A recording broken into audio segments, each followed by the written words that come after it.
మాకు దయచేయండి. ఆత్మ చెప్పుతున్న సంగతులు చెవిగలవాడు వినుగా కన్నారు. వినుడు ద్వారా విశ్వాసము, విశ్వాసము ద్వారా రక్షణ ద్వారా నా తన్నైనా మా ప్రభువు మీరు ఇచ్చినటువంటి పరలోక సంబంధమైన ప్రతి ఆశీర్వాదం కొరకైనకి స్తోత్రాలు. దయగల తండ్రి లేవన దాసును వట్టివాడను మా ప్రభువా, ఏమాత్రము నీ సన్నిధిలో నిలవడానికి యోగ్యులను కాను. నన్ను సెలసాటుకు మరుగుపరచండి, నీ నోటు బుర్రగా వాడండి. ప్రభువా, నా స్వరమును ముట్టండి, నీ ఆత్మ సన్నిధి మాత ఉంచండి. మా తండ్రి నాయన నీ ఉపదేశమును వినుటకును గ్రహించటకును మాకు నీ కృప దయచేయండి. నీ ధర్మశాస్త్రములోని ఆశ్చర్యమైన సంగతులను మేము చూచున్నట్లు గ్రహించినట్లు మా కన్నులను మా మనసులను తెరవని ప్రార్థన చేస్తున్నాం. దయగల తండ్రి, వచ్చిన వారిని బట్టి స్తోత్రములు, ఇంకా రావాల్సిన వారిని నడిపించండి. నీ వాక్యము చేతనే మమ్మల్ని ఆదరించండి, ఓదార్చండి. మా ప్రభువు నాయన ఒకరిని తల్లి ఒకరిని ఆదరించినట్లు నేను మిమ్మల్ని యెరూషలేములోనే ఆదరించేదనన్నారు. సీయోని యొక్క అనుభవంలోనికి నన్ను మమ్మల్ని సమకూర్చమని ప్రార్థన చేస్తున్నాం. దయగల తండ్రి, మా ప్రభువా, ఆనాడు మా పితరులు ఐగుప్తులో నుండి విమోచించబడి మా ప్రభువారు అరణ్యము గుండా ప్రయాణము చేసి వారు తండ్రి కానానులోనేటువంటి మా ప్రభువు నాయన మీరు ఇచ్చిన వాగ్దాన దేశములో జీవించి తండ్రి మా ప్రభువు నాయన ప్రదేశ గుడారము చుట్టూ వారు నిన్ను ఆరాధించి స్తుతించగలిగినారు. సొలొమోను కాలంలో మీరు నీ యొక్క మందిరమును ప్రజల మధ్య ఉంచినారు. దావీదును సీయోనులోనికి తీసుకువచ్చినారు. మా ప్రభువు నాయన సీయోనులోని గుడారం ఉన్నదని, అక్కడ మీ ఆలయం ఉన్నదని మీరు సెలవిచ్చారు. ప్రభువా, మీరు ఏర్పరచుకున్న నీ మందిరంలో మేము చేరి వస్తున్నాం. తండ్రి, నీ స్వరమును వినుటకు మాకు సహాయం చేయండి. నీకే వందన స్తోత్రములు చెల్లించచ్చు మా ప్రభు రక్షకుడైనటువంటి యేసుక్రీస్తు నామమున స్తుతించి ప్రార్థించి వేడుచున్నాము తండ్రి, ఆమేన్. మరి యెషయా గ్రంథము మరి బైబిల్ గ్రంథం అంతటిలో చాలా పెద్ద గ్రంథము. 4 ప్రవక్తలు పెద్ద ప్రవక్తలుగా ఎంచబడ్డారు. వారిలో మొదటివాడు యెషయా, రెండవవాడు ఇర్మియా, మూడవ వ్యక్తి మరి యెహెజ్కేలు, 4వ వ్యక్తి దానియేలు. ఈ 4 పుస్తకాలను మేజర్ ప్రాఫెట్ అనగా పెద్ద ప్రవక్తల గ్రంథంలో రాయబడ్డాయి. తర్వాత హోషేయ గ్రంథం నుండి మలాకి వరకు 12 చిన్న పుస్తకములు ఉన్నాయి. ఇవి మైనర్ ప్రాఫెట్స్ అంటే చిన్న ప్రవక్తల గ్రంథములు చెప్పబడ్డాయి. కాబట్టి యెషయా గ్రంథములో 66 అధ్యాయములు కలవు. ఈ 66 అధ్యాయములు బైబిల్ గ్రంథంలో 66 పుస్తకములకు సాదృశ్యములుగా చెప్పబడ్డాయి. కాబట్టి యెషయా గ్రంథంలో ఎన్ని అధ్యాయాలు ఉన్నాయంట? 66 అధ్యాయాలు ఉన్నాయి. బైబిల్లో ఎన్ని పుస్తకములు ఉన్నాయమ్మా? 66 పుస్తకములు ఉన్నాయి. పాత నిబంధన గ్రంథంలో 39 పుస్తకములు, కొత్త నిబంధన గ్రంథంలో 27 పుస్తకములు కలిపి బైబిల్ గ్రంథముగా మనం చూడగలుగుతున్నాం. మనం చదువుకున్న బట్టి యెషయా గ్రంథము 40వ అధ్యాయము మనకు ఏ జ్ఞాపకం చేస్తుంది? మరి మనం చదువుకున్న చూడండి, యెషయా గ్రంథం 40వ అధ్యాయము మొదటి 2 వచనాలు. మీ దేవుడు సెలవిచ్చిన మాట ఏదనగా, నా జనులను ఓదార్చుడి, యెరూషలేముతో ప్రేమగా మాటలాడుడి. ఆమె యుద్ధకాలము సమాప్తమాయను, ఆమె దోష రుణము తీర్చబడెను. యెహోవా చేతి వలన ఆమె తన సమస్త పాపముల నిమిత్తము రుణంతలు పొందినను సమాచారం ఆమెకు ప్రకటించుడి. కాబట్టి ప్రవక్త అయిన యెషయా మరి ఇశ్రాయేలు ప్రజల గురించి మరి 40వ అధ్యాయములో వారిని ఓదార్పుతో కూడిన మాటలు, ప్రేమతో కూడిన మాటలు, దేవుడు సెలవిచ్చిన మాటలు దేవుడు తెలియపరుస్తున్నాడు. ఎందుకనగా మరి పాత నిబంధన గ్రంథములో ఇశ్రాయేలు ప్రజలు ఆదాము యొక్క పాపమును బట్టి, అవిధేయతను బట్టి, దేవుని ఆజ్ఞను తుణీకరించడం బట్టి వారు శిక్షకు పాత్రులుగా ఉన్నారు. అంతేగాక మరి అబ్రహాము సంతానము వారు ఐగుప్తులో 430 సంవత్సరములు బానిసలుగా ఉన్నారు.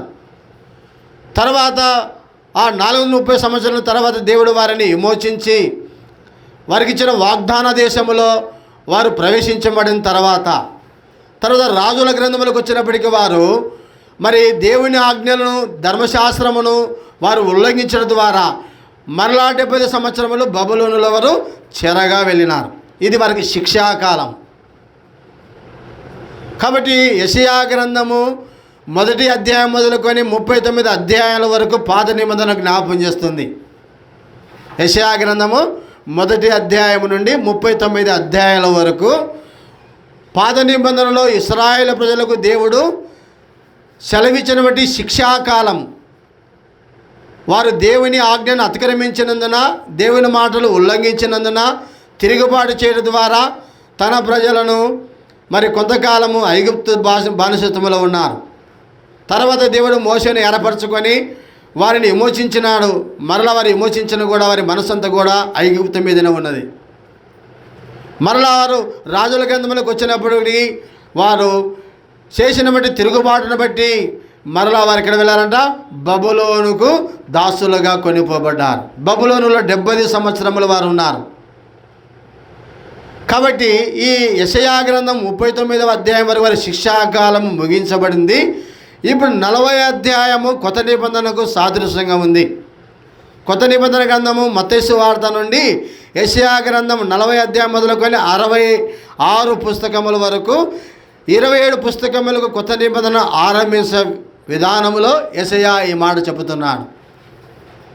యెహోవా సెలవిచ్చినదేమనగా.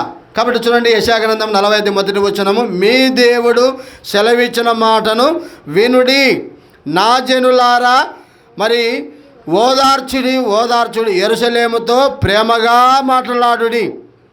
కాబట్టి మనం చూస్తున్నాము పరిశుద్ధ గ్రంథములో దేవుడు నన్ను ప్రేమించి తన ప్రేమను ఆయన వెల్లడిపరిచినట్లుగా మనం చూస్తున్నాం. అందుకే మనం చదువుకునే యెషయా గ్రంథము 66 పుస్తకములు 66 గ్రంథములకు మనం సాదృశ్యంగా చెప్పబడుతుంది. అయితే ఈ అధ్యాయములో మనం చదువుకున్నప్పుడు యెషయా గ్రంథము 52వ అధ్యాయం 13వ వచనము, 53వ అధ్యాయము 11, 12 వచనాలు, ఈ 2 వచనాలు ఎంతో యెషయా గ్రంథానికి మూలవాక్యములు, కీవర్డ్ ఏమిటంటే ప్రభువుని యొక్క శిలువను గురించిన విషయములు అక్కడ చెప్పబడ్డాయి. మానవునికి సంపూర్ణమైన విమోచన ఆ శిలువ ద్వారానే పొందగలుగుతాము. ఆయన తన కుమారుని ఈ లోకానికి పంపించి ఆ యొక్క మరి పాప రుణం అనేది, అందుకే ఇక్కడ రాయబడింది, ఆమె యుద్ధకాలము సమాప్తమాయను, ఆమె దోష రుణము తీర్చబడెను. కాబట్టి ఆమె అనగా యెరూషలేము, సీయోను కుమారి, యెరూషలేము కుమార్తెను పోల్చబడింది. కాబట్టి యుద్ధకాలము సమాప్తమాయను, ఆమె పాప రుణము తీర్చబడుతుంది. దేవుడు తన వాగ్దానం చేయించున్నాడు. కాబట్టి మానవుడు ఈ లోకములో ప్రతి వ్యక్తి కూడా శిలువ దగ్గరికి రావలసిన వాడే ఉంటున్నాడు. శిలువ ఏంది? నీకు నాకు సంపూర్ణ విమోచన, ఆశీర్వాదము, అంతేగాక మనకు నీతి రక్షణ కలుగుతుంది. అయితే దేవుని వాక్యములు మనం చూసినప్పుడు లోకములో అనేక మంది యూదులైన వారు ఏమి వెతుకుతున్నారని చూసినప్పుడు దేవుని వాక్యములో చూడండి, మత్తయి సువార్త 12వ అధ్యాయము 38వ వచనం. మత్తయి సువార్త 12వ అధ్యాయం. అప్పుడు శాస్త్రులలోను పరిసయ్యులలోను బోధకుడా ఏదైనా ఒక సూచక్రియ చూడగోరుచున్నామని ఆయనతో చెప్పగా ఆయన ఇట్లను చాలు. కాబట్టి యూదులైన వారు ఏమి వెతుకుతున్నారంట? సూచక్రియను వెతుకుతున్నారంట. అయితే ప్రభు తెలియజేసిన సమాచారమును, రక్షణ గురించినటువంటి విషయాన్ని యూదులు గ్రహించలేకపోతున్నారు. అందుకే ఈ యెషయా గ్రంథం, యెషయా అనగా అర్థము యెహోవా నా రక్షణ. కాబట్టి ప్రభువు మనుషులందరి కొరకై ఆయన రక్షణను సిద్ధపరిచినాడు. అందుకే మేము తెలియజేసిన రక్షణను ఎవడు నమ్మేను? యెషయా గ్రంథం అంతా కూడా రక్షణను దేవుడు. కాబట్టి 39వ అధ్యాయంలో వారికి శిక్షణ ముగించబడింది. ఇప్పుడు సర్వమానవుల కొరకే దేవుడు రక్షణను ఏర్పాటు చేసినాడు. ఆ రక్షణ మరి ప్రభు అయిన యేసుక్రీస్తు వారు సర్వ మానవుల కొరకు ఏర్పాటు చేసినటువంటి లోక పాపములో మోసుకొని పోవు గొర్రెపిల్లైనటువంటి క్రీస్తు ద్వారానే నా సేవకుడైనటువంటి మరి నిజముగా ఆయన ద్వారానే మీరు పొందగలుగుతారు అని ప్రభు తెలియపరుస్తున్నాడు. అందుకే వీరు ఏమి ఎదుగుతున్నారంట, సూచక్రియ. యేసు ప్రభు ఈ లోకానికి వచ్చినప్పుడు వీరు ఆయనను అంగీకరించడం లేదంట, సూచక్రియ అడుగుతున్నారు. సో లూకాసు వార్త 11వ అధ్యాయము 16వ వచనం కూడా చూడండి. లూకాసు వార్త 11వ అధ్యాయం. శోధించుచు పరలోకము నుండి ఒక సూచక్రియను చూపమని ఆయన అడుగుతున్నారంట. కాబట్టి ఈనాడు అనేకులు సూచక్రియల కొరకు ప్రభు దగ్గరికి వస్తున్నారంట. ప్రభును అంగీకరించడం లేదు. యేసయ్య మాకు ఏదైనా అద్భుతము ఆశ్చర్యకారము చేస్తే మేము ఆయనను అంగీకరిస్తాము. కానీ దేవుని వాక్యం మనకు ఏం జ్ఞాపకం చేస్తుంది? మనసులో యూదులైన వారు ఇప్పుడు కూడా ప్రభు అయిన యేసుక్రీస్తుని అంగీకరించకుండా ఉన్నారు. సూచక్రియను వారు వెతుకుతున్నారు, సూచక్రియను అడుగుతున్నారు. కాబట్టి అయితే ఇంకొకరు గురించి చెప్పబడిన మాట దేవుని వాక్యంలో చూడండి. 1 కొరింథీ పత్రిక 1వ అధ్యాయము 22-23 వచనములు. 1 కొరింథీ పత్రిక 1వ అధ్యాయము 22-23 వచనాలు.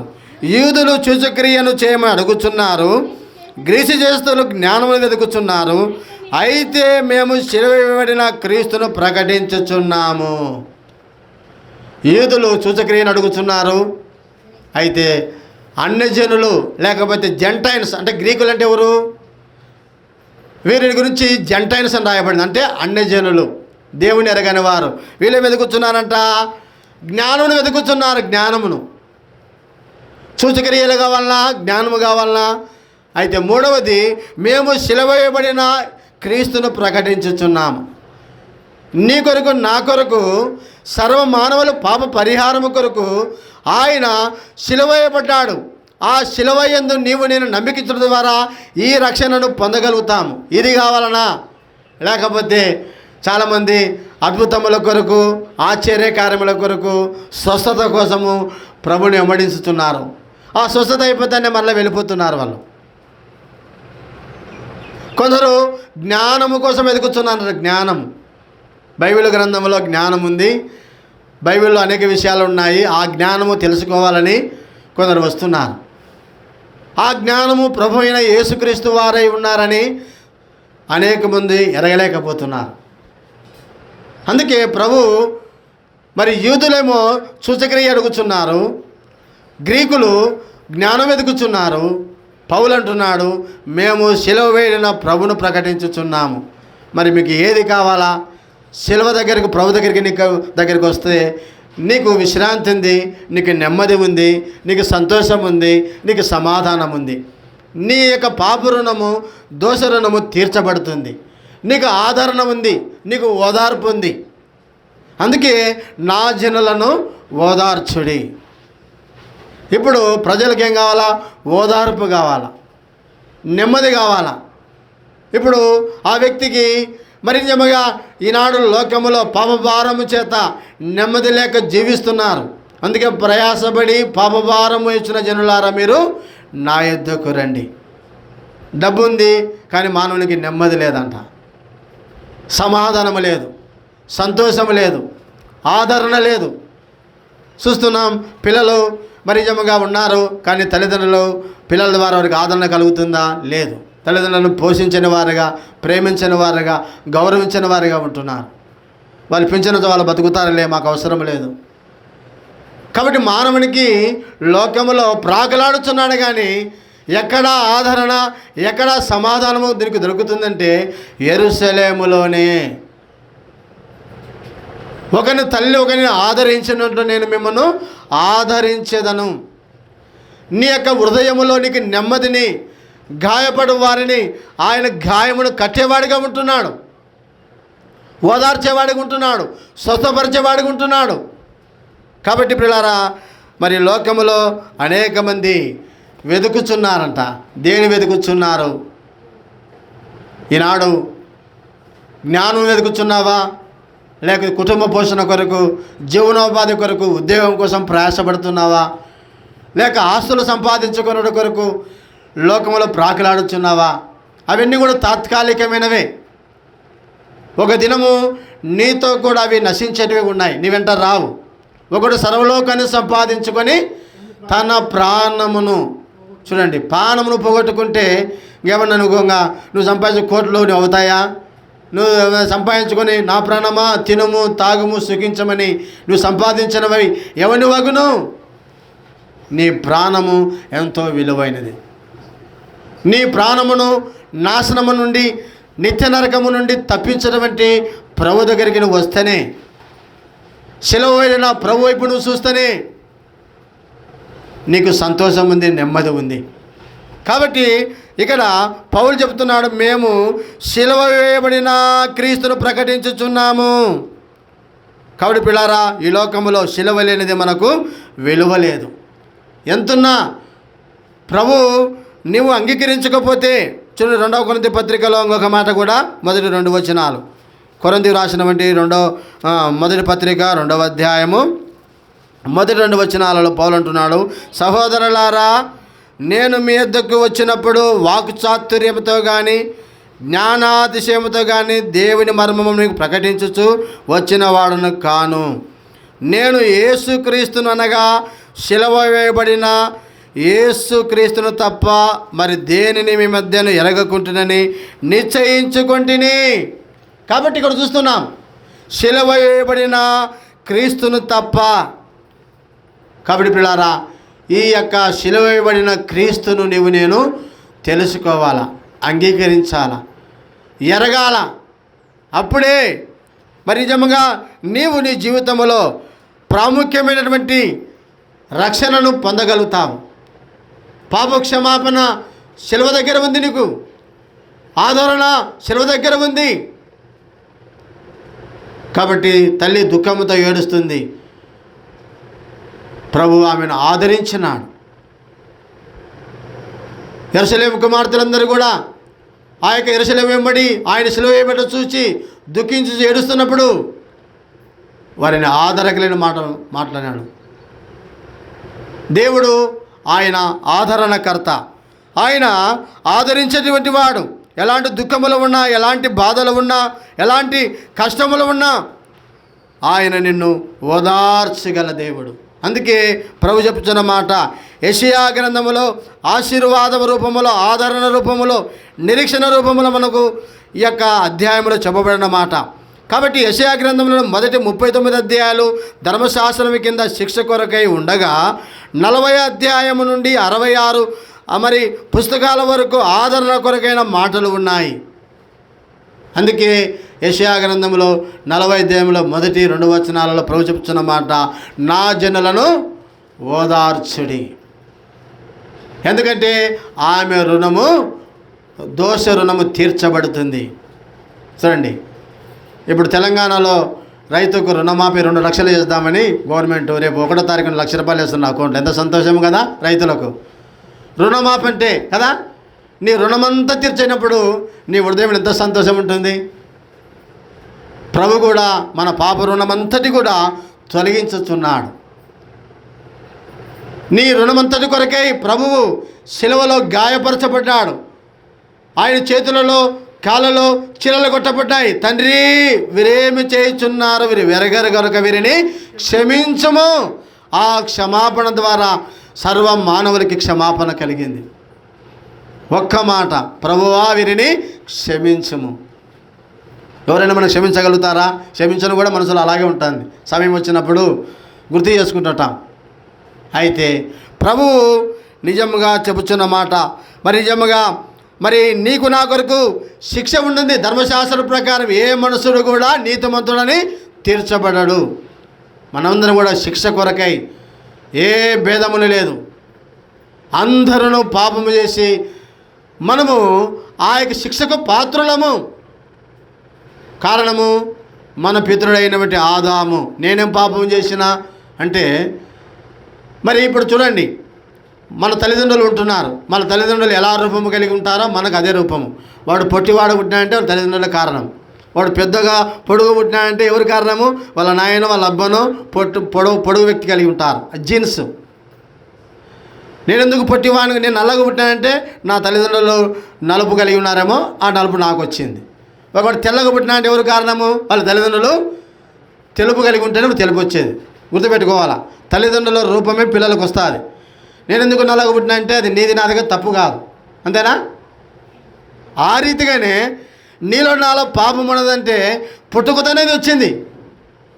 మన పితృడైన ఆదాము చేసిన పాపము నువ్వు ఒప్పుకుపోకపోయినా నీలో నాలో పాపం ఉంది.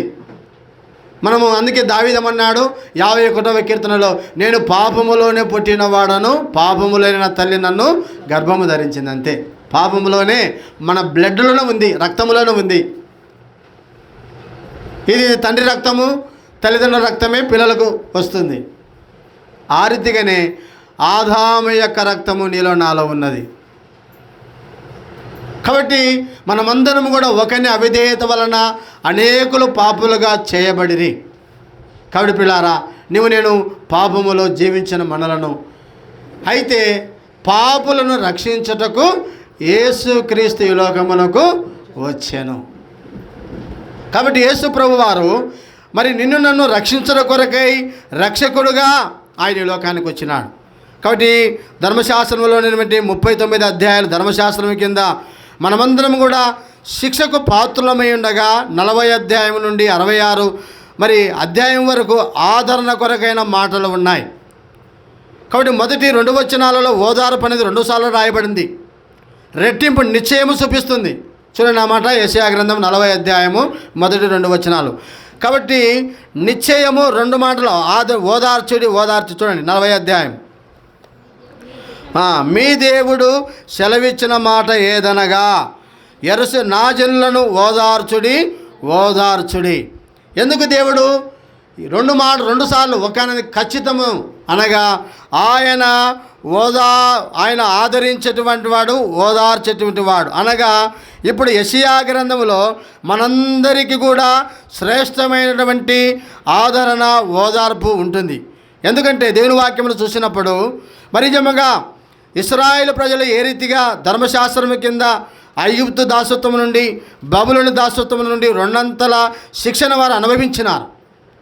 అయితే ఇప్పుడు వారి కొరకైన ఒక శ్రేష్టమైన ఓదార్పు కొరకైన ఆదరణ కొరకైన వాగ్దానం ఇక్కడ వేయబడింది. కాబట్టి ఇప్పుడు ఆమె దోష రుణము తీర్చబడెను, యెహోవా చేతి వలన ఆమె సమస్త పాపములు నిమిత్తము 2 అంతలు పొందిన సమాచారము ప్రకటించుడి. ఈ సమాచారము ప్రకటించుడి. చూడండి యెషయా గ్రంథము 43వ అధ్యాయం. ఇక్కడ దేవుడు వాగ్దానం చేస్తున్నాడు. 43వ అధ్యాయము 18వ వచనము 19వ వచనం. మునుపటి వాటిని జ్ఞాపకము చేసుకొనకుడి, పూర్వకాల సంగతులను తలంచుకొనకుడి. ఇదిగో నేను యొక్క నూతన క్రియ చేయుచున్నాను, ఇప్పుడే అది మొలచును, దాన్ని మీరు ఆలోచింపరా. నేను అరణ్యములో త్రోవను కలగజేయుచున్నాను, ఎడారిలో నదులను ప్రవహింపజేయుచున్నాను. ఇది దేవుడు చేయుచున్న నూతన క్రియ. యెషయా గ్రంథం 40 అధ్యాయం నుండి 66 అధ్యాయం పుస్తకములలో చెప్పబడిన మాట, దేవుడు నూతనమైన క్రియ చేయుచున్నాడు. ప్రతి ఒక్కరి జీవితంలో ఎండిన జీవితము, అరణ్య జీవితము దేవుడు మరి నిజంగా త్రోవను కలగజేసి ఆయన నూతన క్రియ చేస్తున్నాడు. ఇదిగో అనగా 39 అధ్యాయంలో నీ దోష శిక్ష, నా దోష శిక్ష, నా పాపమును ప్రభువు శిలువలో భరించినాడు, నీ కొరకు నా కొరకు శిక్ష పొందినాడు. కాబట్టి ఆయన దోష రుణము నీ కొరకు నా కొరకు తీర్చినాడు. కేవలం నువ్వు విశ్వాసం ఉంచి, ప్రభువా నా పాపముల కొరకే నువ్వు శిలువేయబడ్డావు, నా కొరకే ఈ లోకానికి వచ్చి నా నిమిత్తమే చనిపోయి సమాధి పొందినావు. కేవలం సామాన్యమైన విశ్వాసం ఉంచితే చాలు, నీ రుణము తీర్చబడుతుంది. నువ్వు ఆయన నమ్మికించడం ద్వారా, విశ్వాసం ఉంచడం ద్వారా ఈ యొక్క 2 అంతల ఆశీర్వాదాన్ని పొందుతున్నావు. కాబట్టి ఆదికాండం 31వ అధ్యాయం, ఆదికాండం 1వ అధ్యాయం నుండి మరి 39 పుస్తకాలు ధర్మశాస్త్రము, శిక్షాకాలము. అందుకే మోషే ద్వారా ఏమి ఇవ్వబడింది? మనకు ధర్మశాస్త్రం ఇవ్వబడింది. అంటే ఏమన్నారు వారు? ఒక స్త్రీ తప్పు చేసినప్పుడు ఆమెను యేసయ్య దగ్గరికి తీసుకొచ్చి, అయ్యా మాకు ధర్మశాస్త్రం చెబుతుంది, మరి పాపం చేసిన స్త్రీని రాళ్లతో కొట్టి చంపాలా, మేము చంపడానికి రెడీగా ఉన్నాం, మరి నువ్వేమంటావని ఆయన అడిగినారు. సరే నిజమైన దేవుడు చెప్పినాడు కదా, మీరు చంపండి రాలేసి కొట్టని చెప్పలే ప్రభు. కాబట్టి ఆయన క్షమించడానికి వచ్చినాడు, దోష శిక్షను భరించడానికి వచ్చినాడు, నశించిన దానిని రక్షించడానికి వచ్చినాడు. కాబట్టి ప్రభు ఒకే మాట చెప్పినాడు, మీలో పాపము లేనివాడు శిక్షించమన్నాడు. మరి ఏ భేదములే అందరం పాపం చేసిన వారమే. అప్పుడు వారు ఆత్మ గుచ్చపడింది. చిన్నవాడు మొదలుకొని పెద్దవారి వరకు నేను తప్పు చేసినాను కదా, ఆమె దొరికింది, నేను దొరకలే. దొరికినప్పుడు అందరూ రాలేస్తారు ఇంటి మీద కదమ్మా. దొరికితే అందరూ మాట వాడా అబ్బా మంచోళ్ళని కొట్టిమే, వాడు ఇట్లా చేసినాడా, అట్లా చేసినాడా, ఆమె ఇట్లా చేసిందా, అట్లా చేసిందని ఇంకా 10 మాటలు చెప్తాం. మనం కూడా చూడని కూడా చెప్తాం, ఇంకా ఇట్లా చేసినాడులే అని. చూడండి, అట్లా మానవుని ఎక్కది. అయితే ప్రభు చెప్పిన మాట అమ్మా అన్నాడు. ఆమెను వ్యభిచారి అయిన కూడా, అమ్మా నేను కూడా నిన్ను శిక్షించను. చూడండి, దేవుని యొక్క ప్రేమ, ఆయన శిక్షించడానికి రాలే, అందుకే శిక్ష నుండి తప్పించడానికి వచ్చాడు. యేసు అంటే రక్షకుడు. ఆయన తన ప్రజలను వారి పాపముల నుండి ఆయనే విడిపించును. కాబట్టి నిన్ను ధర్మశాస్త్రం శిక్షించమని చెప్తుంది. ధర్మశాస్త్రం కింద ఉంటే నేను శిక్షకు పాత్రలమే. అందుకే యెషయా గ్రంథం 1వ అధ్యాయం నుండి 39 అధ్యాయాల వరకు అది శిక్షాకాలం. అందుకే దేవుడు వారు పాపం చేసినప్పుడు 70 సంవత్సరములు వారి శిక్షకు తోలివేసిన ఎక్కడికి, వాళ్ళ దేశం నుండి 70 సంవత్సరాలు బబులోనులో ఉన్నారు. తర్వాత మరి యెషయా మరి ఆది కాండము తర్వాత నిర్గమాకాండములో అబ్రాహాము యొక్క సంతతి వారు మరి జమ్ముగా మరి ఫరో కింద 430 సంవత్సరాలు బానిసలుగా ఉన్నారు. అది వారి శిక్షాకాలం. వారు బలుల ద్వారా వారు కొంచెం క్షమాపణ, కానీ సంపూర్ణ క్షమాపణ కలగాలి. బలులు నైవేద్యములు పాపములు తీసివేయట అసాధ్యము. ఎబ్రీ పత్రిక 10వ అధ్యాయం. దేవుడు కొంతకాలం బలులు ఇచ్చినాడు. పాపము చేసినప్పుడు, తప్పిదము చేసినప్పుడు ఆ శిక్ష కొరకు దేవుడు ఒక నియమాన్ని ఏర్పాటు చేసినాడు. 5 బలులు: దహన బలి, సమాధాన బలి, మరి నిజంగా పాప ప్రాయశ్చిత్త బలి, మరి నిజంగా పాప పరిహారార్థ బలి. ఈ 5 బలులు ఉన్నాయి. అవి తాత్కాలికమే. అందుకే దేవుడు సంపూర్ణ దోష నివారణ, నా జనులను ఓదార్చని వారికి సంపూర్ణ విమోచన కలుగుతుంది. అందుకే యెషయా గ్రంథం చదువుకున్న బట్టి మరి 43వ అధ్యాయములో మునుపటి వాటిని జ్ఞాపము చేసుకోవద్దు అనగా, మరి యెషయా గ్రంథం 1వ అధ్యాయం నుండి 39 అధ్యాయముల వరకు చెప్పబడిన మునుపటి వాటిని శిక్షాకాలము జ్ఞాపకం చేసుకోవద్దు. పూర్వ వాటిని మీరు తలంచొద్దు. ఇదిగో నేను నూతన క్రియ చేయుచున్నాను. ఆ నూతన క్రియ ఏమిటో ఆలోచించమంటున్నాడు దేవుడు. కాబట్టి ఆయన చేసేటువంటి నూతన క్రియ ఎలాంటిదంట మనం చూసినప్పుడు ఆలోచింపాలని ప్రశ్నిస్తూ, ఇప్పుడు అదే మొలుచును.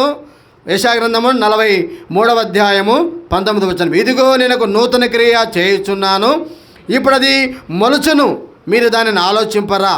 నేను అరణ్యములో త్రోవను కలగజేయుచున్నాను, ఎడారిలో నదులు ప్రవహింపజేయుచున్నాను. కాబట్టి దేవుడు తన చేసేటువంటి నూతన క్రియను మనము చూస్తున్నాం. అనగా ప్రియులారా, మరి ప్రభు అయిన యేసుక్రీస్తు యొక్క శిలువ కార్యము, ఆ కార్యము వలన అనగా యూదులలో కానీ గనగా గ్రీసు దేశస్తుల్లో కానీ అన్యజనుల్లో కానీ ప్రభు చేస్తున్నటువంటి శిలువ కార్యం ఇది. చూడండి, రోమపత్రిక 1వ అధ్యాయము, రోమపత్రిక 1వ అధ్యాయం వచనము మరి 16వ వచనం చూడండి. 16, సువార్తను గురించి నేను సిగ్గుపడువాడను కాను, ఏలయనగా నమ్ము ప్రతివానికి, మొదట యూదునికి గ్రీసు దేశస్తునికి కూడా రక్షణ కలగజేయుటకు అది దేవుని శక్తి అయి ఉన్నది. మొదట యూదునికి అన్నాడు. మొదట యూదులు అంటే ఈ యూదులు ఎవరికి ఇచ్చినాడు? అబ్రహాము సంతతి నుండి వచ్చిన వారు యూదులు. అందుకే రక్షణ యూదుల నుండి మొదట వారు తునీకరించినారు. అయితే గ్రీసు, కాబట్టి గ్రీసు దేశస్థాన మాటకు వచ్చినప్పుడు గుర్తుపెట్టుకోవాలి, అన్యజనులు ఉన్నారు. ఈ గ్రీసు అన్న మాట అందరికీ అన్యజనులు. ప్రపంచంలో రెండే రెండు ప్రజలు, ఒకటి యూదులు, అన్యజనులు. యేసు ప్రభు ఈ లోకానికి వచ్చి ఆయన చనిపోయి సమాధి పొంది తిరిగి లేచిన తర్వాత మూడవది సంఘము, వారు క్రైస్తవులు అనబడ్డారు. సంఘము అంత్యోకయలో క్రైస్తవులు అనబడ్డారు. ఇది 3వ జాతి. ఇంకా ఈ జాతిలోనే అందరూ ఉన్నారు ప్రపంచమంతటా కూడా. ఒకటి యూదులు, రెండవది అన్యజనులు, మూడవది క్రైస్తవులు. క్రీస్తుని అంగీకరించిన వారు క్రైస్తవులు. అయితే ఇప్పుడు యూదులు ఏమి ఎదుగుతున్నారు? సూచక్రియ ఎదుగుతున్నారు. యేసును నమ్మాలంటే నువ్వు సూచక్రియ చేయి. రెండవది, అన్యజనులు అనగా గ్రీసు దేశంలో ఏమి ఎదుగుతున్నారు? వారు జ్ఞానం ఎదుగుతున్నారు. అయితే పౌలు అంటున్నాడు జ్ఞానము సూచక్రియ కాబట్టి క్రీస్తు దగ్గర ఉంది. అందుకే మేము సిలువేయబడినటువంటి క్రీస్తుని మేము ప్రకటించుచున్నాము. అదే సూచక్రియ. అరణ్యములో ఏ విధంగా మోసే ఇత్తడి సర్పం ఎత్తెనో ఆ ఇత్త సర్పం వైపు చూసిన వారందరూ కూడా పాము కాటు వలన బ్రతికించబడ్డారంట. ఇప్పుడు నీవు నేను కూడా పాపము చేత సత్యన స్థితి కలిగి ఉన్నాం. ఏ భేదము లేదు. కాబట్టి పాపము చేతను అపరాధం చేత సత్యన స్థితిని మనము ఇప్పుడు ఎవరి వైపు చూడాలా? సిలువ వేయబడిన యేసు వైపు చూడాలా. చూసిన వారందరూ బ్రతికినారంట. అట్లా నీవు నేను కూడా ఆ సిలువ యందు నమ్మిక ఉంచితే నీవు నేను కూడా మన జీవితంలో నూతన క్రియ జరుగుతుంది. అందుకే 2 కొరింథీ 5వ అధ్యాయము 17వ వచనం చూడండి. 2 కొరింథీ 5వ అధ్యాయం 17వ వచనం చూడండి. 2 కొరింథీ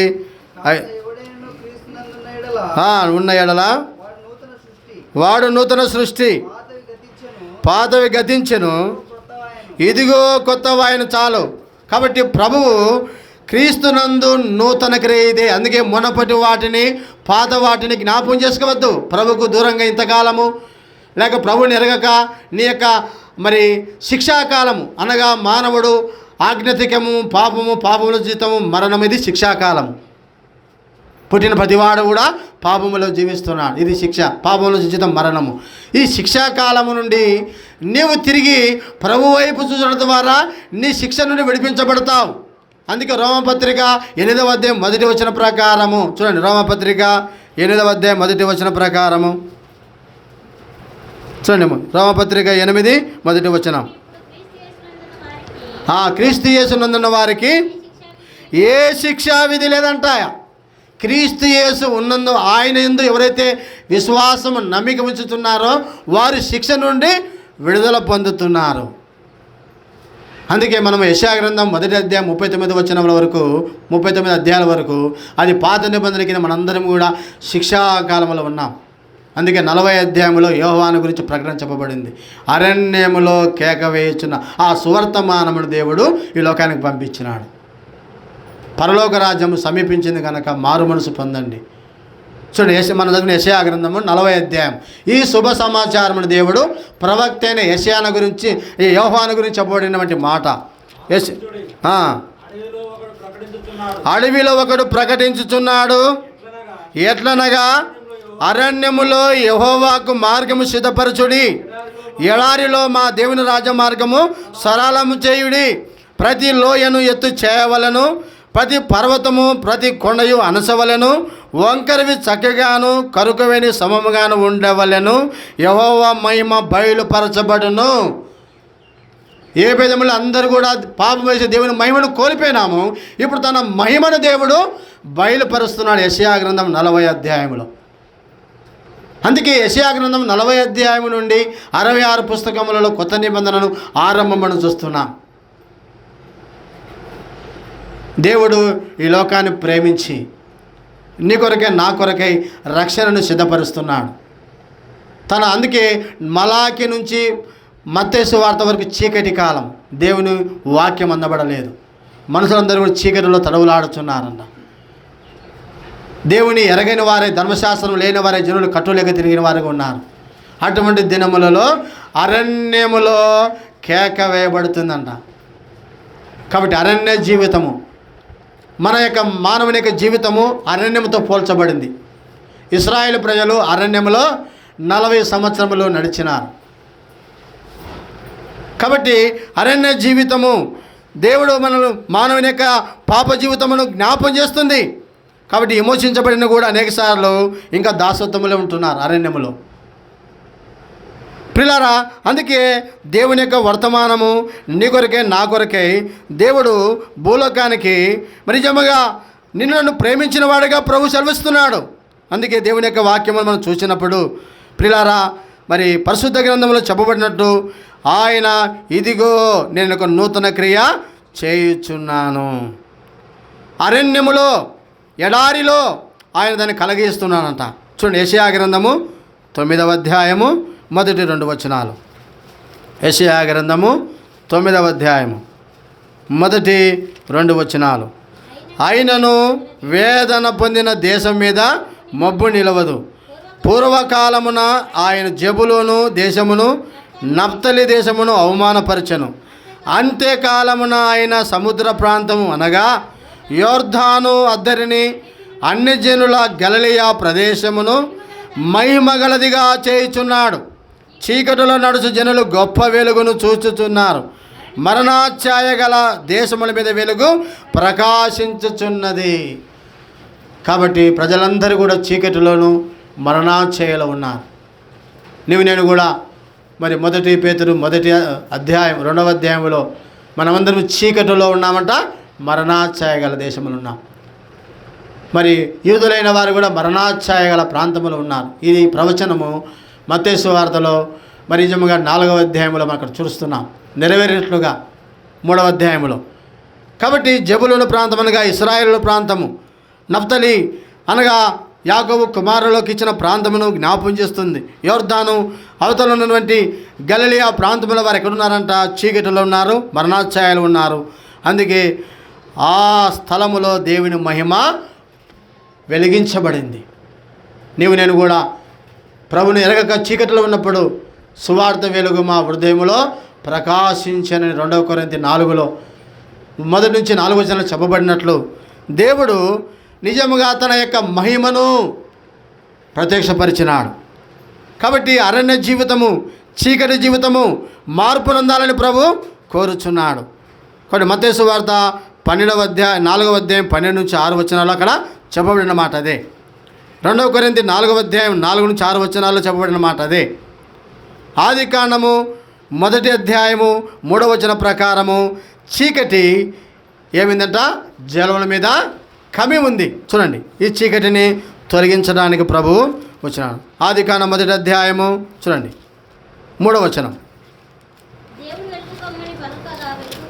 వెలుగు కలిగాను చూచెను. దేవుడు వెలుగును చీకటిని వేరుపరిచెను.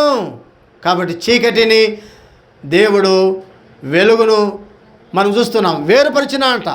నఫ్తలి ప్రాంతంలో, గలిలయ ప్రాంతంలో ప్రజలు ఎక్కడున్నారంట? చీకటిలో ఉన్నారు. చూడండి, మత్తయి సువార్త 3వ అధ్యాయం లేక 4వ అధ్యాయం. మత్తయి సువార్త 4వ అధ్యాయం వచనము మరి 12 నుంచి 16 వచనం. 16 నజరేతును విడిచి జెబూలూను నఫ్తలి అను దేశముల ప్రాంతములో సముద్ర తీరమున కపెర్నహూముకు వచ్చినప్పుడు జెబూలూను దేశము, నఫ్తలి దేశము, యోర్దాను అవలనున్న సముద్ర తీరమున్న అన్నజనులు నివసించు గలిలయయు చీకటిలో కూర్చొని ఉన్న ప్రజల మీద గొప్ప వెలుగును చూచిరి. మరణ ప్రదేశములోను మరణాఛాయలు కూర్చున్న వారికి వెలుగు ఉదయించని ప్రవక్త అయిన యెషయా ద్వారా పలకబడినది నెరవేరెను. కాబట్టి నేను కూడా చీకటిలో ఉన్నాం, మరణాఛాయలో ఉన్నాం. కాబట్టి చీకటి పాపానికి, మరణము మరి నిజంగా మరి బంధింపబడిన స్థితిని చూపిస్తుంది. ప్రభు మనల్ని విమోచించినట్టుగా మనం చూస్తున్నాం. చూడండి, యెషయా అపొస్తలుల కార్యములు 26వ అధ్యాయం 16వ వచనం. అపొస్తలుల కార్యములు 26వ అధ్యాయము చూడండి 16వ వచనంలో కూడా అక్కడ పౌలు మాట చెప్పగలిగిన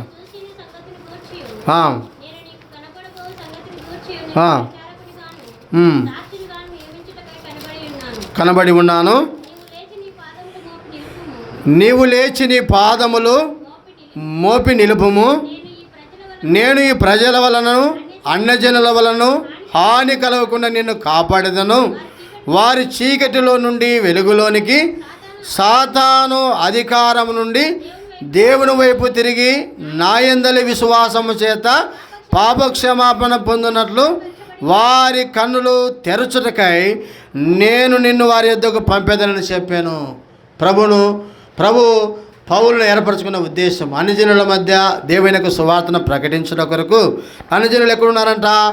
చీకటిలో ఉన్నారు, సాతాను యొక్క అధికారములో ఉన్నారు. కాబట్టి వారిని విడిపించడానికి నేను ఏర్పరచుకున్నా. కాబట్టి ప్రభు ఇప్పుడు అరణ్యంలో ఏం చేస్తున్నా అంట? త్రోవను సిద్ధపరుస్తున్నాడు. చీకటిలో త్రోవను సిద్ధపరుస్తున్నాడు. ఏమిటా త్రోవ? యోహాను సువార్త 14వ అధ్యాయము 6వ వచనం ప్రకారము నేనే మార్గమును అన్నాడు. కాబట్టి ప్రభు మార్గాన్ని సిద్ధపరిచినాడు. ఈనాడు నేను చీకటిలో ఉన్న మనలను వెలుగునొద్దకు నడిపించటానికి, దేవుని ఎద్దకు నడిపించడానికి ఆయన మార్గమైనాడు. కాబట్టి నిజము గల సత్యదేవుడిని ఎరగటానికి, అద్వితీయ దేవుని తెలుసుకొనటానికి, ఎడారిలో నిస్సఫలమైన జీవితములో నిజముగా మరి అరణ్యము ఎలాంటిదంట? ఒక చీకటి జీవితము. ఎడారంటే నిస్ఫలమైన జీవితం. ఎడారిలో చెట్లు మొలవవు. చూడండి, ఎడారిలో ఎటువంటి జీవం ఉండదు. అది నిస్ఫలమైన ప్రాంతము. ఇప్పుడు మనం చూస్తున్నప్పుడు సోలార్ ప్రాంతం ఎందుకు? అక్కడ పొలాలు పండవు కాబట్టి, అక్కడ చెట్లు మొలవవు కాబట్టి ఈ ఎడారి ప్రాంతం ఎందుకు వేస్ట్గా ఉండాలని సోలార్ ఏర్పరచాలి మీకు అందరికీ. అదే పొలాలంటే ఏర్పరుస్తారా? నీళ్లు పారే ప్రాంతం ఏంటి? చూస్తే పినాపురం అంతా రాయి కనపడుతుంది కదా కొండ మీదకి ఎక్కితే. అట్లా మీకు కూడా కొండ ప్రాంతం ఇది, ఎడారి ప్రాంతం. ఇల్లు కట్టుకోవడానికి, లేక బిల్డింగ్లు కట్టడానికి, లేకపోతే ఏదైనా నివాసానికి యోగ్యంగా ఉండదు. అది నిష్ఫలమైన ప్రాంతం కాబట్టి ప్రభుత్వం చేసిందంట ఆ ప్రాంతంలో మరి సోలార్ అనగా కరెంట్ ఎట్లా ఉత్పత్తి చేయాలి వేస్ట్ కాకుండా స్థలం. కాబట్టి ఎడారి ప్రాంతం అనేది నిష్ఫలమైన ప్రాంతము. అదే మంచి నీళ్ళు బలే పొలాలు ఇస్తారా? సోలార్కు నీరు ప్రాంతం ఇస్తారు? ఇవ్వలేరు. కానీ నిష్ఫలమైన ప్రాంతాన్ని ఏం చేయాలా? ఉపయోగించుకోవాలని ప్రభుత్వము దీన్ని సోలార్ని ఏర్పాటు చేసింది. కొండల ప్రాంతము. ఇంకా కొన్ని ముందుకు వెళితే పవన విద్యుత్ ఉంది. పవన విద్యుత్ అంటే కొండ మీద 4 రెక్కలు కలిపి పేద కొన్ని 100 అడుగులు ఉంటుంది. అది ఈ తాడిపత్రి దగ్గరకు పోతున్నప్పుడు పవన విద్యుత్ కనపడుతుంది. అనంతపురం ప్రాంతంలో పవన విద్యుత్ ఏర్పాటు చేసినారు. అక్కడ కూడా పంటలు పండవు. వాళ్ళకు పవన విద్యుత్ ఏర్పాటు చేసినారు పొలాలపైన, ఆ యొక్క కొండలపైన. ఆ పెద్ద గాలి మొర పెద్దగా ఉంటుంది, దాని చుట్టూ తిరుగుతుంటే కరెంట్ ఉత్పత్తి అవుతుంది. కాబట్టి కరెంటు 3 భాగాలు ఉంది ఉత్పత్తి కానికి. ఒకటి నీటి ద్వారా కరెంట్ ఉత్పత్తి అవుతుంది. శ్రీశైలం మలుపు నీటి ప్రాజెక్టు కట్టినారు, జల విద్యుత్తు. రెండవది పవన విద్యుత్తు అనగా గాలి వలన. పవన విద్యుత్ అయితే గాలి వలన కూడా కరెంటును ఉత్పత్తి చేస్తున్నారు. తర్వాత మూడవది సోలార్. నాలుగవది ఉంది బొగ్గు ద్వారా కూడా ఉంది, బొగ్గుతో కూడా అవుతుంది. ఏమిటంటే కాబట్టి ఈ అరణ్య జీవితము ఏం జ్ఞాపకం చేస్తే చీకటి ప్రాంతాన్ని జ్ఞాపకం చేస్తుంది. చీకటి జీవితం. ఒకప్పుడు నీవు కూడా అరణ్యములు చీకటిలో ఉన్న మనలను ప్రభు ప్రేమించి ఆ పరలోకం నుండి ఆ వెలుగు ప్రకాశించబడింది భూలోకములో. అనగా నేను ఆ జీవితములను ప్రభు దర్శించి, మన హృదయం కూడా చీకటే, సత్యము తెలియక చీకట్లో ఉన్నాం. చీకట్లో ఉన్నవాడు ఎక్కడ పోతున్నాడు, ఎక్కడ పడుతున్నాడో, ఎలా మొక్కుతున్నాడో తెలియదు. పాపంలో ఉన్న వ్యక్తి కూడా ఏం చేస్తాడంట? తాగిన మత్తు కలిగి ఆ యొక్క పాపానికి దాసుడై. చూడండి, నిన్న జరిగిన ఒక విషయం. ఈ ఒడ్డుగాల దగ్గర ఒక వ్యక్తి మతిస్థిమితం లేదంట, తల్లిని రోకలు పడితే కొట్టి చంపినాడు. తల్లి చనిపోయింది. వాడి మనసు అపవాది బంధించింది. అనగా అపవాది చేత బంధింపబడిన వాడు ఏ చేస్తాడు? తను గాయపరచుకుంటాడు, ఇతరులు గాయపరచుకుంటాడు. గెరాసినిలో దయ్యం పట్టిన వాడు చేస్తున్నాడు ప్రతి దినము. వాడిని సాధుపరచాలంటే సాధుపరచలేకపోతున్నాడు. వాడు గాయపరచుకుంటున్నాడు. బట్టలు ధరించుకోవడం లేదు. సమాధిలో ఉంటున్నాడు. ఎవరైనా సమాధిలో పనుకుంటారా? అది దయ్యం పట్టిన వాడి స్థితి. అపవిత్రాత్మ ఒక వ్యక్తిలో ఉంటే వాని మైండు, వాని మనసు, వాని అన్నీ కూడా మారిపోతాయి. నంద్యాల చూస్తుంటాం, అనేక మంది స్నానం చేయకుండా బురద వేసుకుని ఎత్తిన తిరుగుతుంటారు బిచ్చగాళ్ళు. వాళ్ళ చరిత్ర వింటే వాళ్ళు వేసిన మెంటల్గా ఎఫెక్ట్ అయ్యి వాళ్ళు భార్య పిల్లల్ని విడిచిపెట్టి తిరుగుతుంటారు. అనగా అపవాది మొదట మనసు మీద దాడి చేస్తుంది, రెండవది హృదయం మీద దాడి చేస్తుంది. నీ మనసు అంధకారం అయిపోతుంది, నీ హృదయం కూడా అంధకారం అయిపోతుంది, కఠినత్వం అయిపోతుంది. చూస్తున్నాం ఈనాడు త్రాగడానికి డబ్బులు ఇవ్వకపోతే భార్యను కొట్టి చంపేవారు ఉన్నారు, తల్లిదండ్రులను కొట్టేవారు ఉన్నారు. చిన్న జాగ కోసం, ఒక అడుగు స్థలం కోసం అన్నదమ్ములు కొట్లాడి పొలంలో వేసినాడు, కొట్టుకొని చంపుకునే వారు ఉన్నారంట. మన రీసెంట్గా చూస్తున్నాం, అక్కకు ఆస్తి పంచించాలని పొలం దగ్గర పోతే ఒక తమ్ముడు అక్కను రోకలు పడితే కొట్టినాడంట కట్ట తీసుకొని. నీకెందుకు ఆస్తి ఇవ్వాలా? ఇది మాది, నీకు లేదు, తండ్రి మాకు ఇచ్చునండి. తండ్రి పంచి ఇచ్చి వారు రాసిపోయినారు. వీళ్ళేనామా పొలంలో దగ్గరికి రాని ఇటు గొడవలు జరుగుతున్నాయి. అంటే మనుషుడు ఎంత పతనమైపోతున్నాడు, విలువలు ఎట్లా జారిపోతున్నాయి. ఎంత కారణము? పాపము, అపవాది నీ మనసును పాడు చేస్తుంది, నీ ఆలోచన పాడు చేస్తుంది. ఈనాడు మానవుడు పాపానికి బానిసయి తాను మరి నిజంగా ఈ లోకంలో చీకటి ఉన్నవాడు ఏం చేస్తున్నాడో తెలియదు. హృదయం చీకటి, మనసు చీకటి, ఆలోచనలు చీకటి అయి ఉంటున్నాయి. అందుకు పాపానికి బానిసత్వం కలిగి నిజ దేవుని ఎరగక జీవిస్తున్నాడు. అందుకే అంధకారములో మరణాఛాయలో ఉన్న వారికి గొప్ప వెలుగు చూసినాడు, ప్రభుని చూసినారు. మనం కూడా ప్రభు దగ్గరికి రాకపోతే, నీకు నాకు సువార్త ప్రకటించబడకపోతే నీవు చీకటిలో ఉన్నవారమే. అరణ్య జీవితం అన్నది పాడైన ఎడారి అన్నాడు హోషేయ గ్రంథంలో. పాడైన ఎడారిలో ఆయన మనల్ని కనుగొన్నాడంట. చూడండి, ద్వితీయోపదేశ కాండంలో మాట రాయబడింది. ద్వితీయోపదేశ కాండము ఏ ఎడారో మనం చూస్తే వాక్య భాగంలో చూడండి. ద్వితీయోపదేశ కాండము అధ్యాయం 32వ అధ్యాయం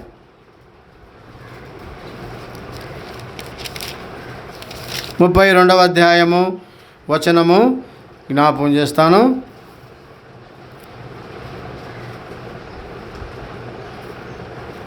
10వ వచనం. ఆయన స్వాస్థ్య భాగము యాకోబే, అరణ్య ప్రదేశములోను భీకర ధ్వని గల పాడైన ఎడారిలోను వానిని కనుగొని ఆవరించి పరమాశించి తన కనుపాప వలెవని కాపాడెను. కౌడి పిల్లారా, నీవు నేను కూడా అరణ్య ప్రదేశములోను భీకర ధ్వని గల పాడైన ఎడారి లాంటి జీవితము, నిష్ఫలమైన జీవితము. అందుకే యెహోవాను ఎరగని వాడు ఎట్టుంటా అంట, అరుహువ వృక్షము ఎట్టుంటుంది, అది ఎడారిలో ఉంటుందంట. కాబట్టి దేవుని ఆశ్రయించిన వ్యక్తి ఎడారి జీవితం పోల్చబడింది. ఎవరైతే యేసు ప్రభును సొంత రక్షకుడిగా అంగీకరించిన జీవితము అనగా, నేను ఆ జీవితం ప్రభు నీ కొరకు నా కొరకే సువార్త అందించబడకపోతే, ప్రభు ఈ లోకానికి రాకపోతే మనమందరం కూడా శిక్షాకాలంలో ఉన్నాం, మరణ శిక్షకు పాత్రలమై ఉన్నాం. మరి ఆదికాండం మొదలుకొని 39వ అధ్యాయం వరకు మనందరం ధర్మశాస్త్రం అనే శిక్ష కింద ఉన్నాం. అందుకే ధర్మశాస్త్రం మోషే ద్వారా అనుగ్రహించింది, కృప సత్యము ప్రభు అయిన యేసుక్రీస్తు ద్వారా మనకు అనుగ్రహించబడింది. ఆయన కృప ద్వారానే మనం రక్షణ పొంది ఉన్నాం. కాబట్టి నీవు నేను అతిశయించడానికి, గర్వించడానికి నీలో నాలో ఏమీ లేదు. అందుకే దేవుడు మరి భీకర ధ్వని గల పాడైన దారిలో నిన్ను నన్ను కనుగొన్నాడు, నశించిన నిన్ను నన్ను వెతికి రక్షించినాడు. పాడైన మన జీవితాలను ఆయన బాగు చేశాడు. పాపములో పతనమైన మన చీకటి బ్రతుకులను నూతనపరిచినాడు. అందుకే ఇదిగో నేను నూతన క్రియ చేయుచున్నాను. కాబట్టి అది ఆలోచించాలా, ఎక్కడ చేసినాడు దేవుడు నూతన క్రియ? నీవు నేను మరి యెషయా గ్రంథం 43వ అధ్యాయము మరి చూసిన ప్రకారం చూడండి, 19వ వచనం మనం చదువుకుందాం అందరము.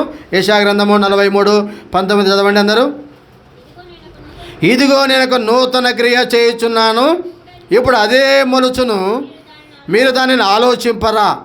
నేను అరణ్యములో త్రోవ కలగజేయుచున్నాను, ఎడారిలో నదులు ప్రవహింపజేయుచున్నాను. ఏది నదులు? ఆ నది ప్రభు అయిన యేసుక్రీస్తు వారిని జ్ఞాపకం చేస్తుంది. దేవుని వాక్యంలో చూడండి, ఇర్మియా గ్రంథం 17వ అధ్యాయం 6వ వచనం. ఇర్మియా గ్రంథము 17వ అధ్యాయం 6వ వచనం చూడండి.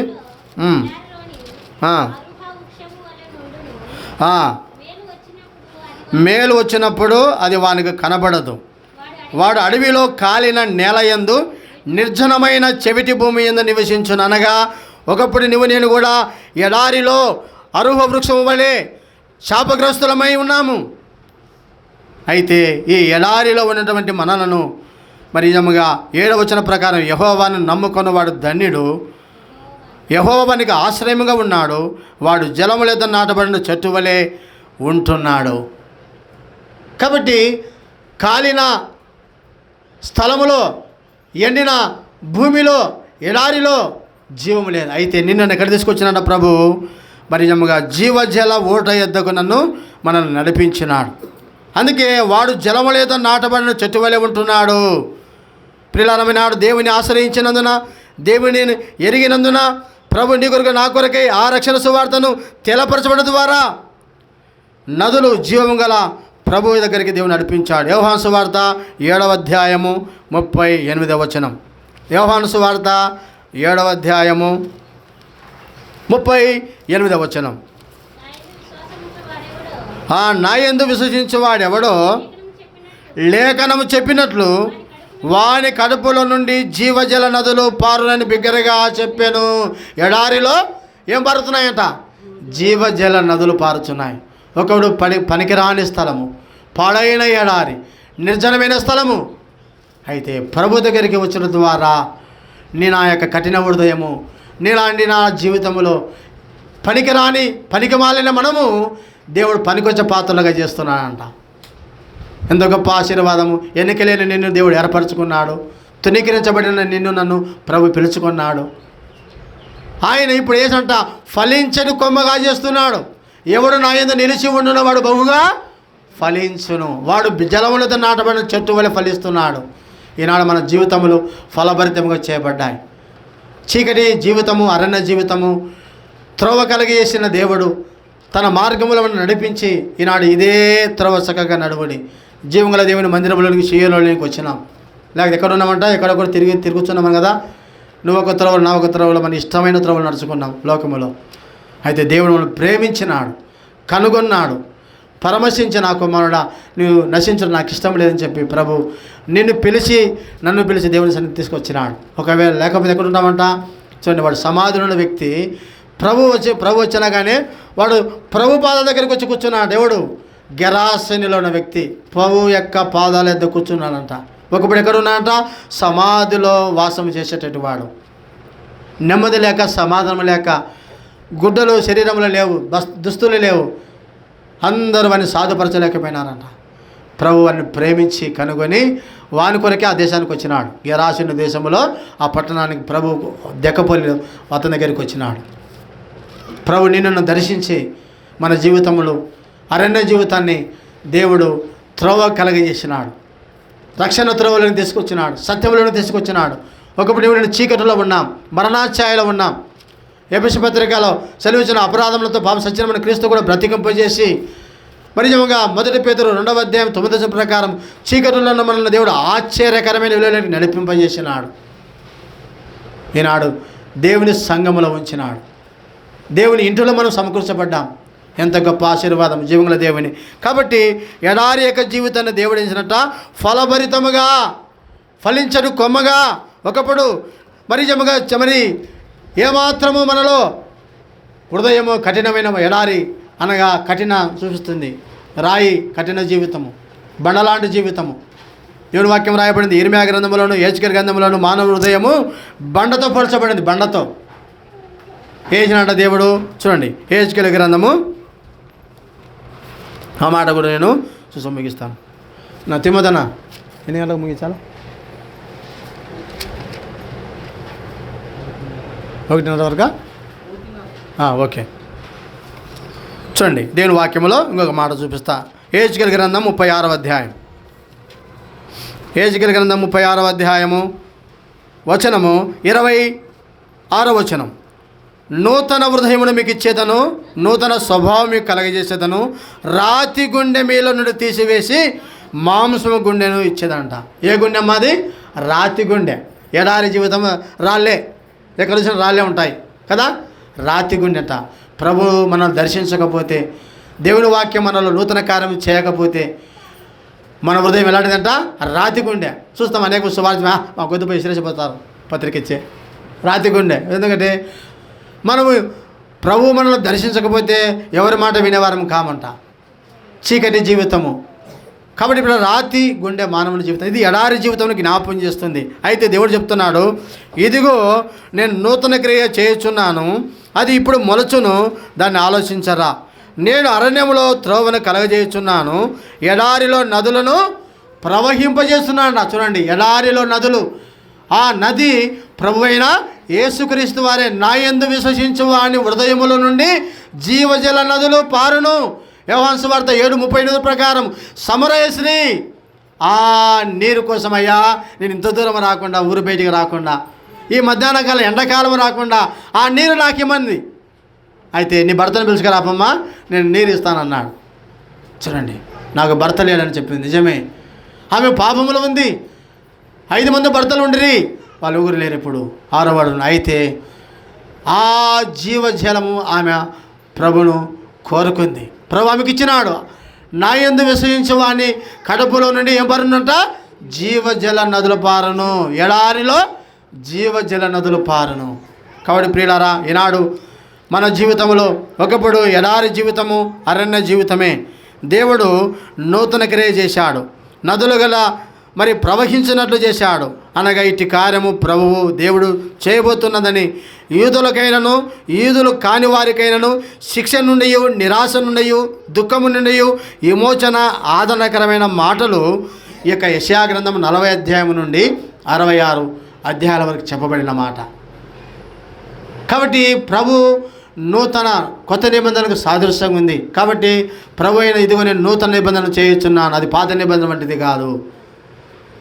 ప్రభు చెప్పిన మాటను చూసినట్లయితే చూడండి, మత్తయి సువార్త 26వ అధ్యాయము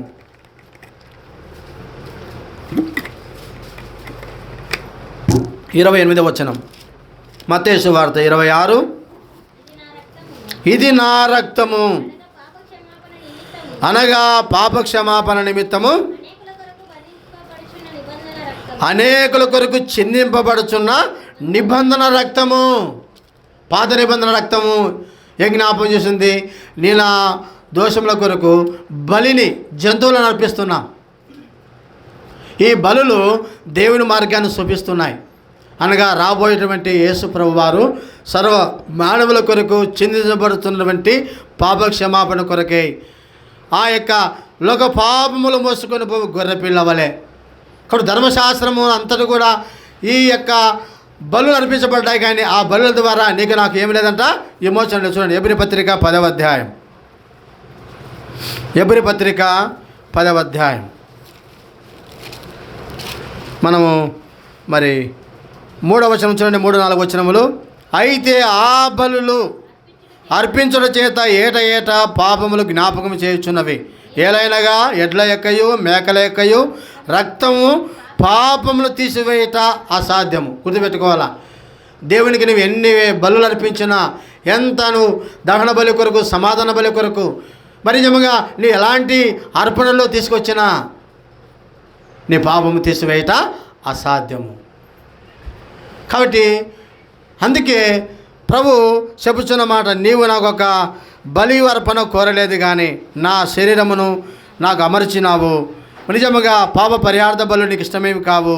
గ్రంథము చుట్టూలో రాయబడిన ప్రకారం దేవాని చిత్తము నెరవేర్చుటకు నేను వచ్చి ఉన్నాను.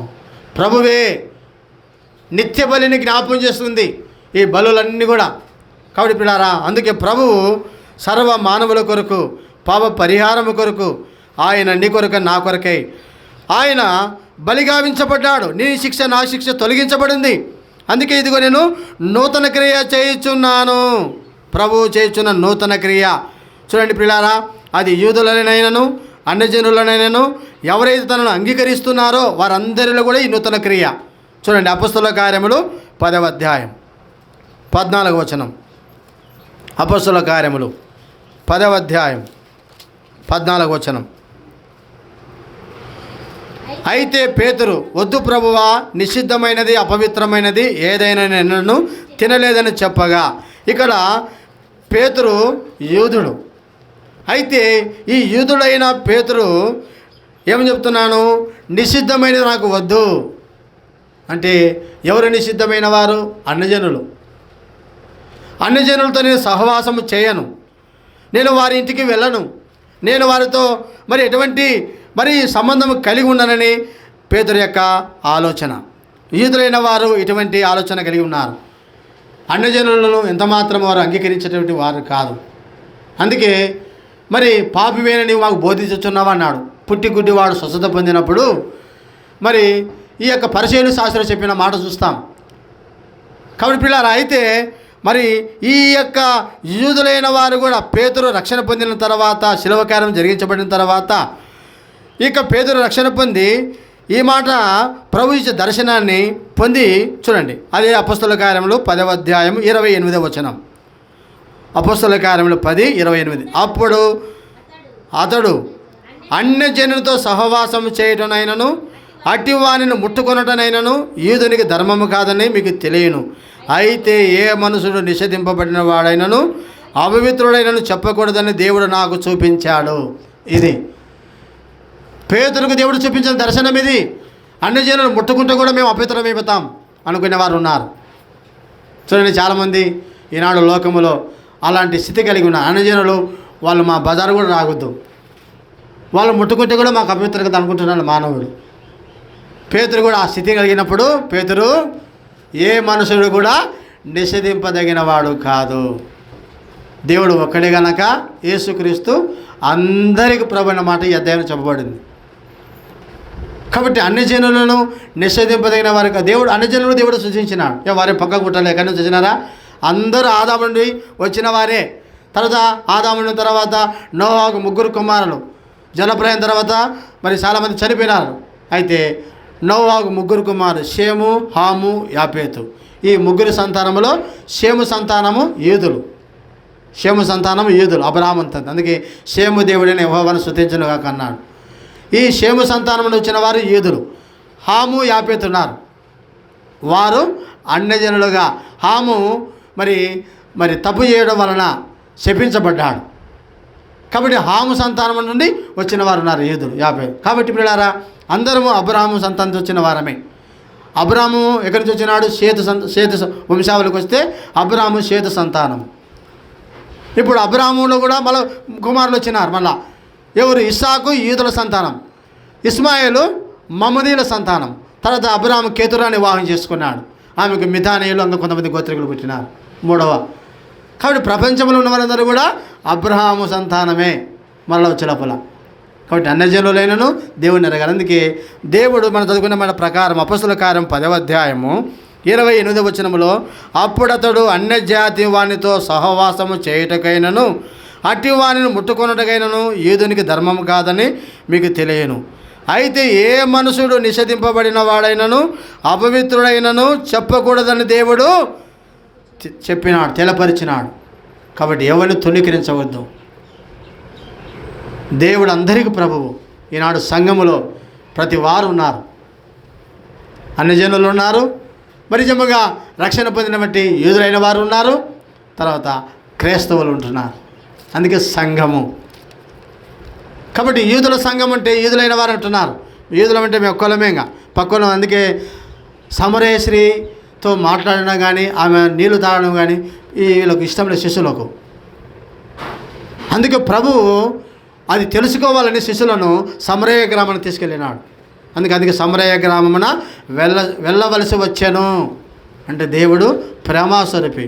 కానాను స్త్రీ వచ్చి అయ్యా నా కుమార్తె బహు బాధపడుతుంది, ఆమెను స్వస్థపరచమంటే నేను యూదుల కొరకే వచ్చినాను, మరి వారు శిష్యులైన వారు అమ్మా నువ్వు దూరంగా ఉండు అని ఆమె అన్నప్పుడు, చిన్నపిల్లలు తినేది నేను కుక్క పిల్లలకు యుక్తం కాదని అనగా నా పిల్లలకు పెట్టవలసిన ఆహారమును నీకు పెట్టను అన్నప్పుడు, అయ్యా నీ పిల్లలు తినంగా మిగిలిన ఎంగిలము నా పిల్లలకు పెట్టమంది ఆమె. అందుకు అమ్మ ఇశ్రాయేలులో కూడా ఇంత విశ్వాసము లేదన్నాడు ప్రభు. ఎందుకంటే దేవుడు నమ్మిన అన్యజనులు కూడా అంగీకరించినాడు. ఈ కొర్నేలి అన్యుడు అని ప్రభు దేవుని ఎందుకు విశ్వాసం. ఎందుకు? ఈయన ఇటలీ పటాలములో ఈ యొక్క అధిపతిగా ఉన్నాడు. క్రీస్తుని గురించి విన్నాడు. ఈయన కూడా ఒక అధికారిగా ఉన్నాడు. అయితే యేసుని గురించి విని విశ్వాసం కలిగిన వ్యక్తిగా ఉన్నాడు. భక్తిగా నడుచుకుంటున్నాడు, కానీ రక్షణ లేదు, బాప్తిస్మం లేదు. అందుకు ప్రభువు ఈ దర్శనాన్ని పేతురుకు చూపించినప్పుడు పేతురు ఆ దర్శనానికి లోబడినాడు. ఫస్ట్ ప్రభువా నిషిద్ధమైనది వద్దు, నాకు వద్దు, నేను అపవిత్రమైన ముట్టకల. యూదులు అపవిత్రమై కొన్ని తినరు, అపవిత్రమైన సహవాసం పాలు పొందరు. అయితే ప్రభు చూపించినది ఆ యొక్క అన్యజనులైన దర్శనమును చూపించినాడు. అందుకు కొర్నేలి ఇంటికి వెళ్ళి కొర్నేలి ఇంటి వారికి దేవుని వాక్యం చెప్పి కొర్నేలి ఇంటి వారందరూ రక్షణ పొంది వారు బాప్తిసం పొందినప్పుడు పరిశుద్ధాత్మ అందరి మీద దిగి వచ్చినట్టు చూస్తున్నాం. ఈ వాగ్దానం మీకును మీ సంతతికి అన్నాడు. అనగా ప్రభు అందరికీ ప్రభు. అందుకే అదే అధ్యాయంలో చూసినప్పుడు చూడండి 34వ వచనం, 10వ అధ్యాయం 34వ వచనం, దేవుడు పక్షపాతి కాడని నిజముగా గ్రహించుచున్నాను.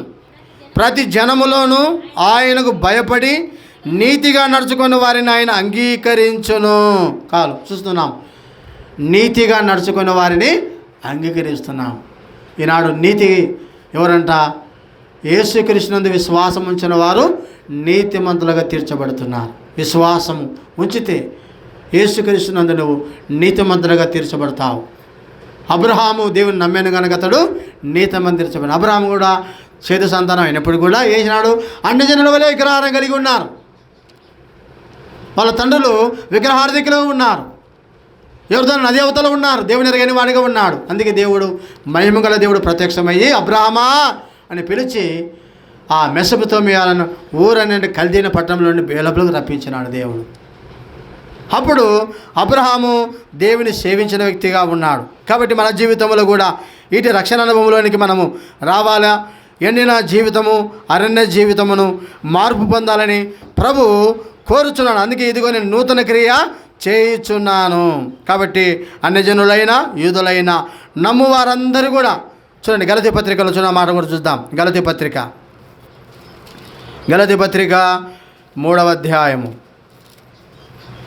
ఈనాడు మనమందరము కూడా క్రీస్తులోనికి ధరించుకునే వారికి ఉంటున్నాం. 3వ అధ్యాయం వచనము 20 చూడండి, 27, 28 చూద్దాం.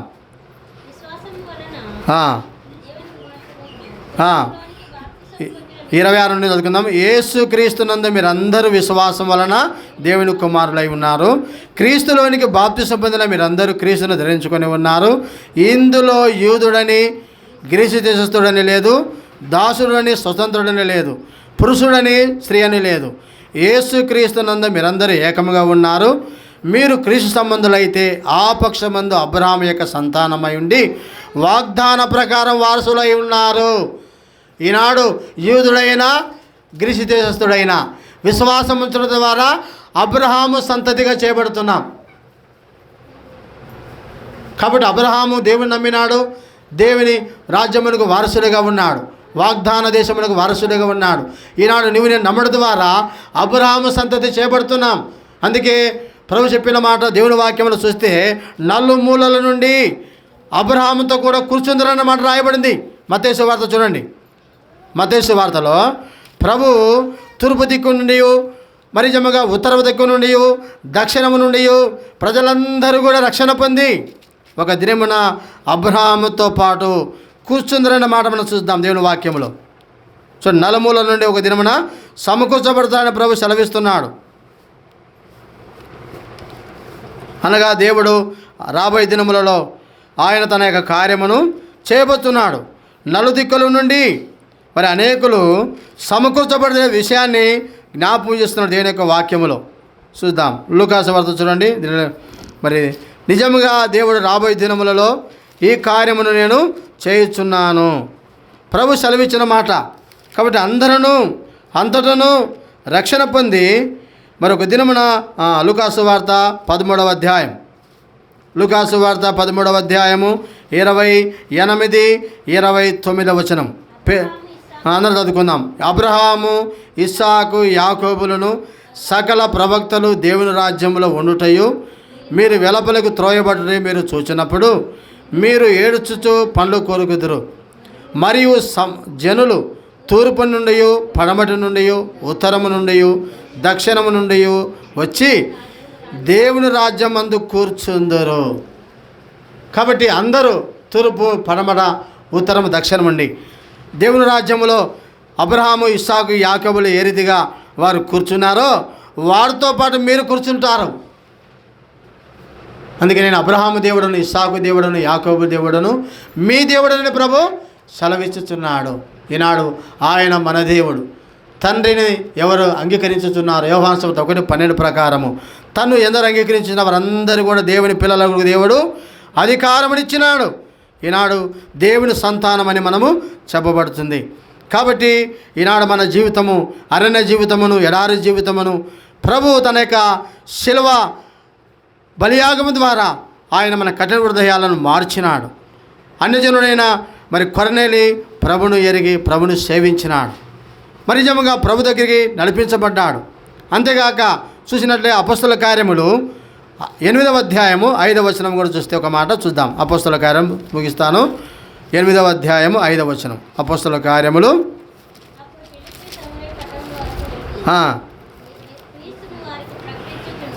క్రీస్తును వారికి ప్రకటించుచుండెను. జనసమూహములు విని ఫిలిప్పు చేసిన సూచక్రియలను చూసినందున చెప్పిన మాటలు ఎందును ఏకమనసు లక్ష్యముంచిరి. కాబట్టి ఇప్పుడు ఫిలిప్పు ఎక్కడికి వెళ్ళినారంట? సమరయుల పట్టణంకి వెళ్ళినారు. సమరయులు కూడా ప్రభువును అంగీకరించినారు. అన్నజనులు పేతురును కొర్నేలు ఇంటికి పంపించినాడు. ఆ విధంగా మరి దేవుని దాసులైన వారు, ప్రవక్తలైన వారు, శిష్యులైన వారు, అపొస్తలులు పంపబడ్డాడు. ఆర్థికనే క్రీస్తు శకము 53వ సంవత్సరములు కూడా భారతదేశానికి పరిశుద్ధుడైన మరి తోమా అపొస్తలుడు మన దేశానికి పంపబడ్డాడు. ఆయన కొచ్చిన్ ప్రాంతమునికి వచ్చినాడు. వచ్చి ఈ సువార్తను ప్రకటించినాడు. ఆ సువార్త కొచ్చిన్ నుండి మద్రాసు నుండి ఈనాడు భారతదేశం అంతటి కూడా ప్రకటించబడింది. మనం ఎటున్నామంట? నదీ యువతలో ఉన్నాం, సముద్ర యువతలో ఉన్నాం అన్యజనులు. కాబట్టి ఈ యొక్క గలిలయ ప్రాంతము ఆసియా ఖండంలో ఉంది. మీరు మ్యాప్ చూస్తే మరి తూర్పు ప్రాంతము, మనకి ఇక్కడి నుంచి తూర్పు చూస్తే అక్కడ కనపడుతుంది తూర్పు ప్రాంతం, బబులోను, మరి యొక్క మరి యెరూషలేము ప్రాంతం కనిపిస్తుంది. అయితే నీవు నేను కూడా మరి నిజంగా అబ్రహాము సంతతి వచ్చిన వారమే, మన పితరులు నదీ యువతలో పూజించిన వారే, అనుజనులైన మనకు దేవుడు. అందుకే మీరు యూదయ, సమరయ, గలిలయ ప్రదేశమంతా నాకు సాక్షులై ఉండమన్నాడు. అపొస్తలుల కార్యం 1:8 ప్రకారం ఈనాడు మనకు కూడా ఆ రక్షణ సువార్త ప్రకటించబడింది. అందుకే చీకటిలో మనకు, అన్యజనులైన మనకు, మన జీవితం అరణ్య జీవితము, ఎడారి జీవితంలో మనకు ఈ యొక్క సువార్త తెలియపరచబడింది. అందుకే ఈనాడు మన కఠిన హృదయాలు మార్చబడ్డాయి, మన జీవితము మార్చబడింది ప్రియులారా. కాబట్టి దేవుని యొక్క సువార్తము ప్రకటించబడింది. అందుకే ఈనాడు మనము మరి ప్రభువును అంగీకరించి రక్షణ పొందినటువంటి బిడ్డలతో మరి సంఘముతో మరి అంతేగాక అబ్రహాముతో కూడా మనము మరి ఈనాడు వారసులుగా చేయబడుతున్నాం. అందుకే వీరందరూ మరి వారు అందుకే వారు పరదేశంలో ఉన్నారు, ఇంకా పరలోక రాజ్యం చేరలే. ఒక దినము పాత నిబంధన విశ్వాసులు, కొత్త నిబంధన విశ్వాసులైన వారు ప్రభు వచ్చినప్పుడు మధ్య ఆకాశములు అక్కడ కలుసుకుంటాం. వారు విశ్రాంతిలో ఉన్నారు, పరదేశంలో ఉన్నారు. అయితే ఎప్పుడైతే మనకు ఒక దినమున విందు ఉంది మధ్య ఆకాశములో. కాబట్టి మనము సంఘము తన యొక్క శరీరము, ప్రభు యొక్క శరీరములో అవయములు ఉంటున్నాం. కాబట్టి పిల్లారా, ఈనాడు దేవుని సన్నిధిలో ఈ యొక్క వాగ్దానము దేవుడు మనకి ఇచ్చాడు. అందుకే మరి ఈ యొక్క శిలువ దగ్గరికి నేను రావాల్సిన వారం ఉంటున్నాం. ఇదిగో నేను ఒక నూతన క్రియ చేయుచున్నాను. ఆ నూతన క్రియ ఏమిటంటే అరణ్యములో త్రోవను కలగజేసినాడు, ఎడారిలో నదులు ప్రవహింపజేసినాడు. అనగా నేను ఆ జీవితము అరణ్య జీవితము, పాడైన ఎడారి, నిష్ఫలమైన జీవితము, చీకటి జీవితము, అజ్ఞానములో చీకటిలో ఉన్నాం, పాపములో ఉన్న మనలను ప్రభు ప్రేమించినాడు. ప్రభు మనల్ని వెతికి రక్షించడానికి ఆ పరలోకము నుండి ఈ లోకానికి దీనుడుగా వచ్చినాడు. నేను ఆ పాపముల కొరకు ఆయన సిలువేయబడ్డాడు. ఆయన నిమిత్తమై శిక్షించబడ్డాడు, మరణించి సమాధి పొందినాడు, తిరిగి ఆయన సజీవుడు లేచినాడు, మరణమును కొట్టివేశాడు. కానీ నీ మీద నా మీద ఎటువంటి శిక్షా విధి లేదు. అందుకే రోమా 8:1 ప్రకారము క్రీస్తు యేసునందున్న వారికి ఏ శిక్షా విధి లేదంట.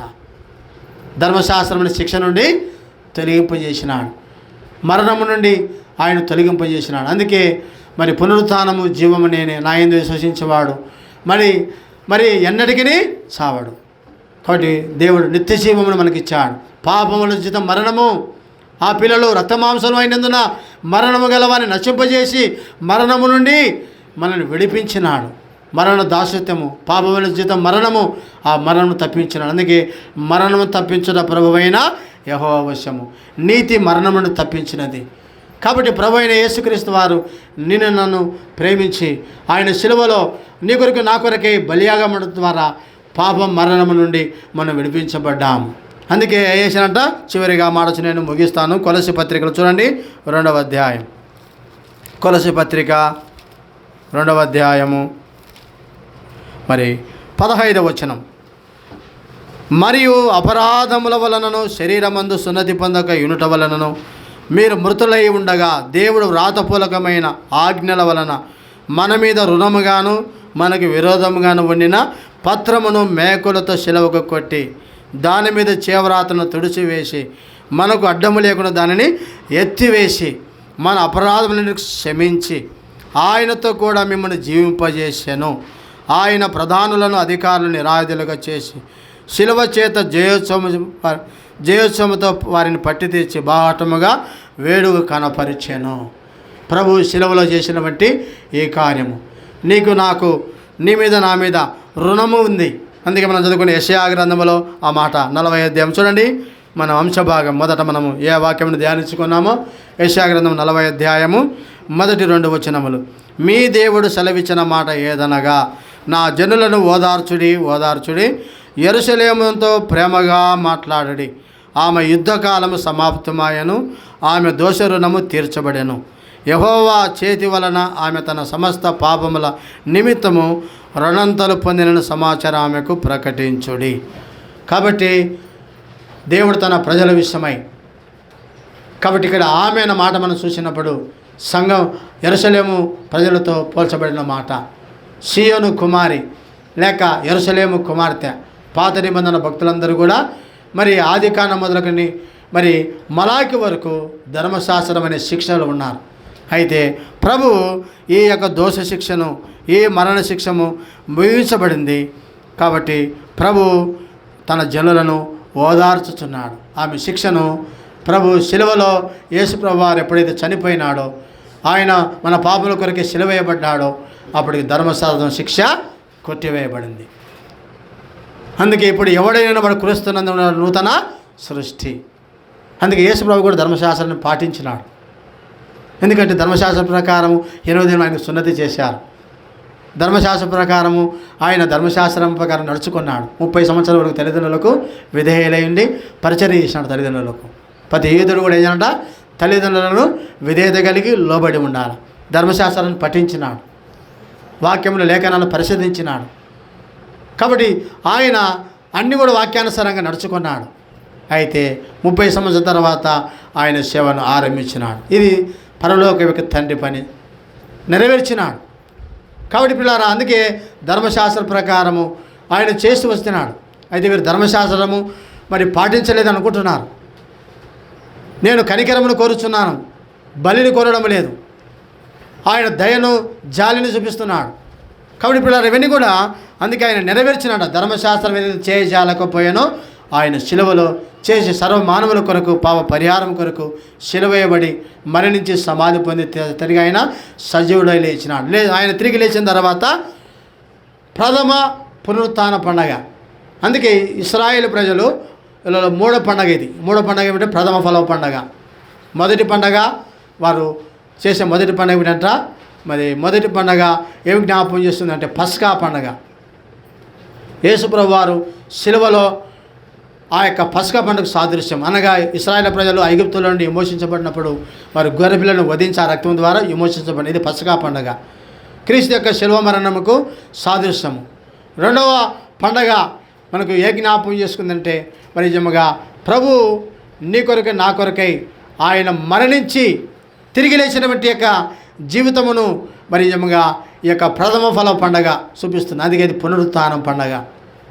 అందుకే ఆయన మూడో దినం తిరిగి లేచిన పండగ అది ఆదివారం పునరుత్థానం. కాబట్టి ఇంకా ఆదివారం అనేది ధర్మశాస్త్ర ప్రకారం శనివారమే. అందుకే ఈనాడు శనివార సంఘాలు ఉన్నాయి. ఎందుకు శనివార సంఘాలు ఉన్నాయంటే వారు పాత నిబంధనలను ఆచరిస్తున్నారు. 7th day Adventism.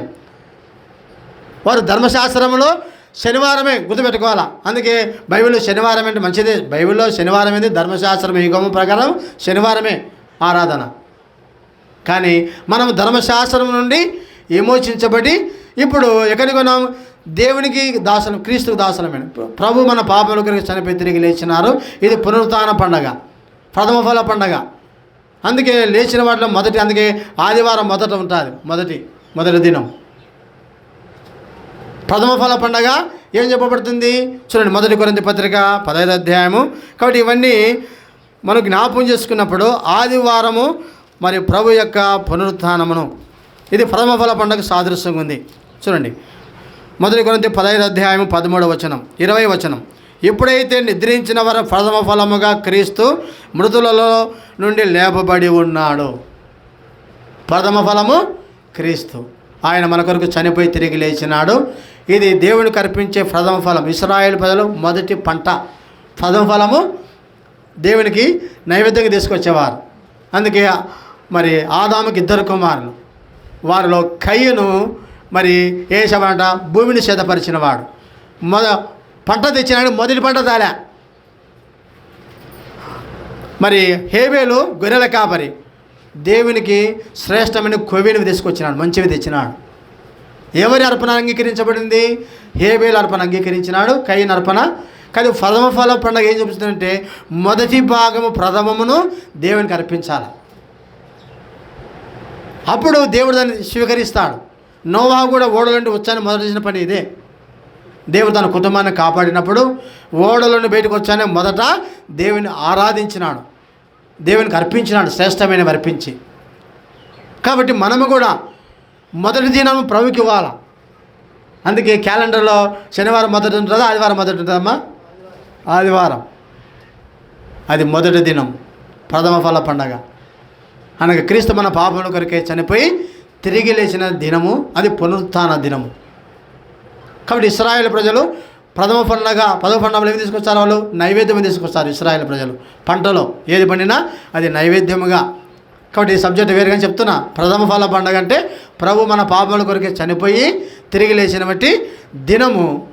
అందుకే మరి శనివారము మరి ఏమగా విశ్రాంతి దినం అవుతుందని చెప్పి దగ్గర ఎప్పుడు శుక్రవారం సాయంకాలం నుండి శనివారం సాయంకాలం వరకు వాళ్ళకి సబ్బాతు దినం ఇశ్రాయేల్ ప్రజలకు.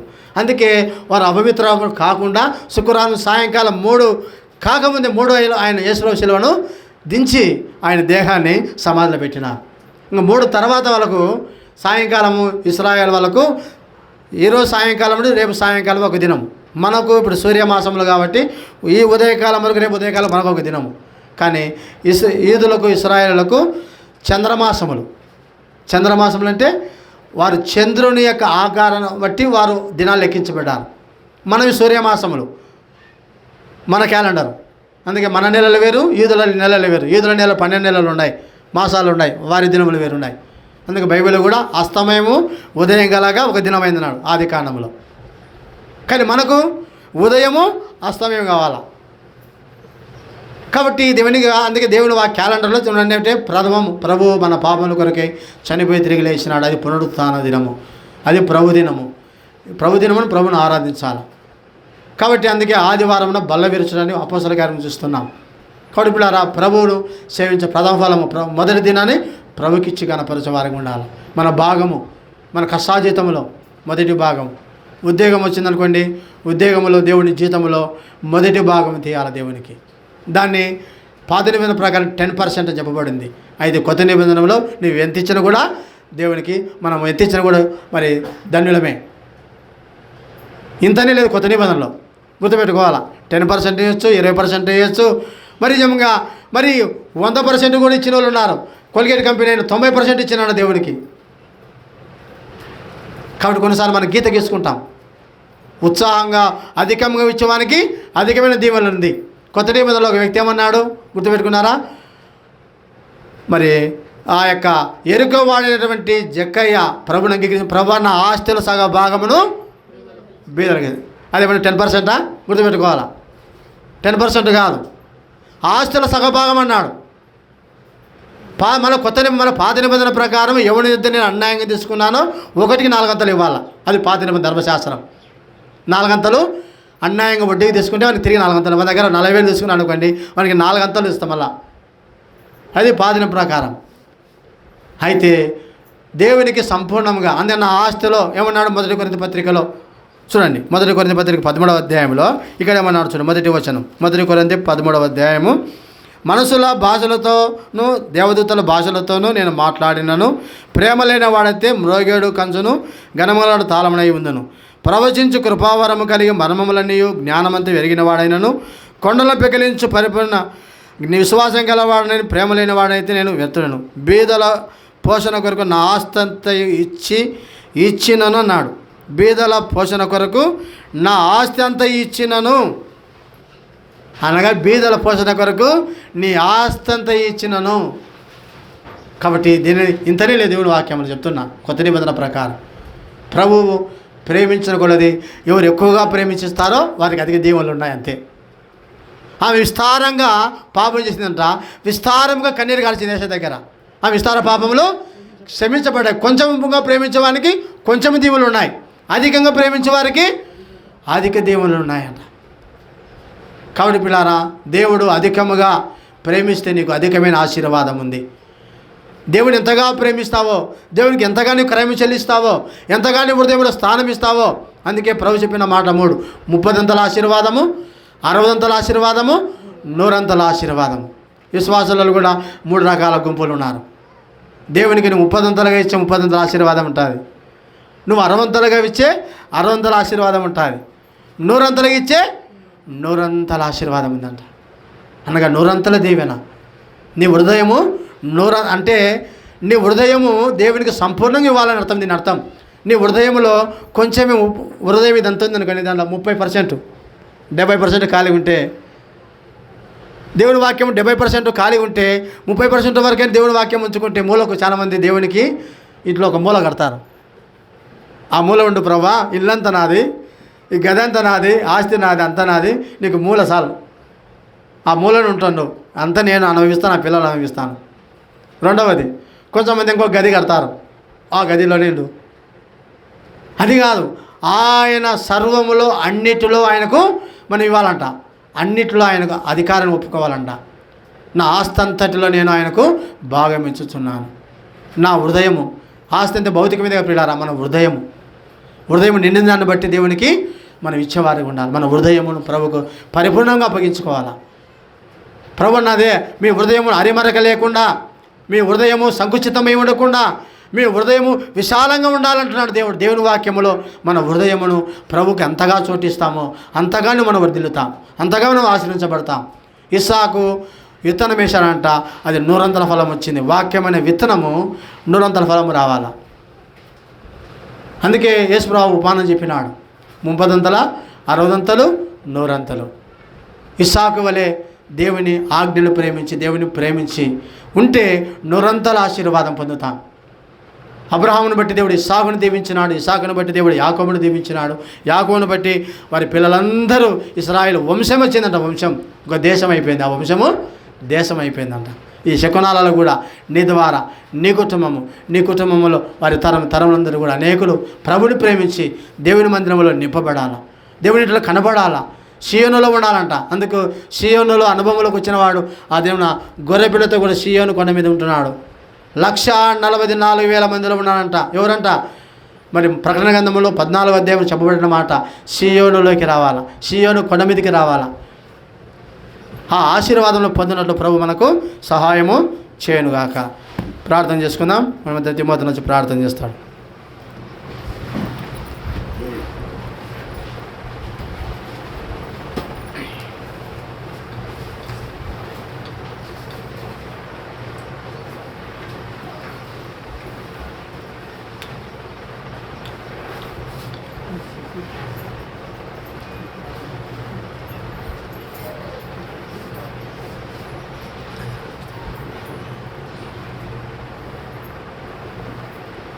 మరి రాజరవన్న మరి ప్రార్థిస్తుంది. ఆ తర్వాత మరి ముగింపు ప్రార్థన మరి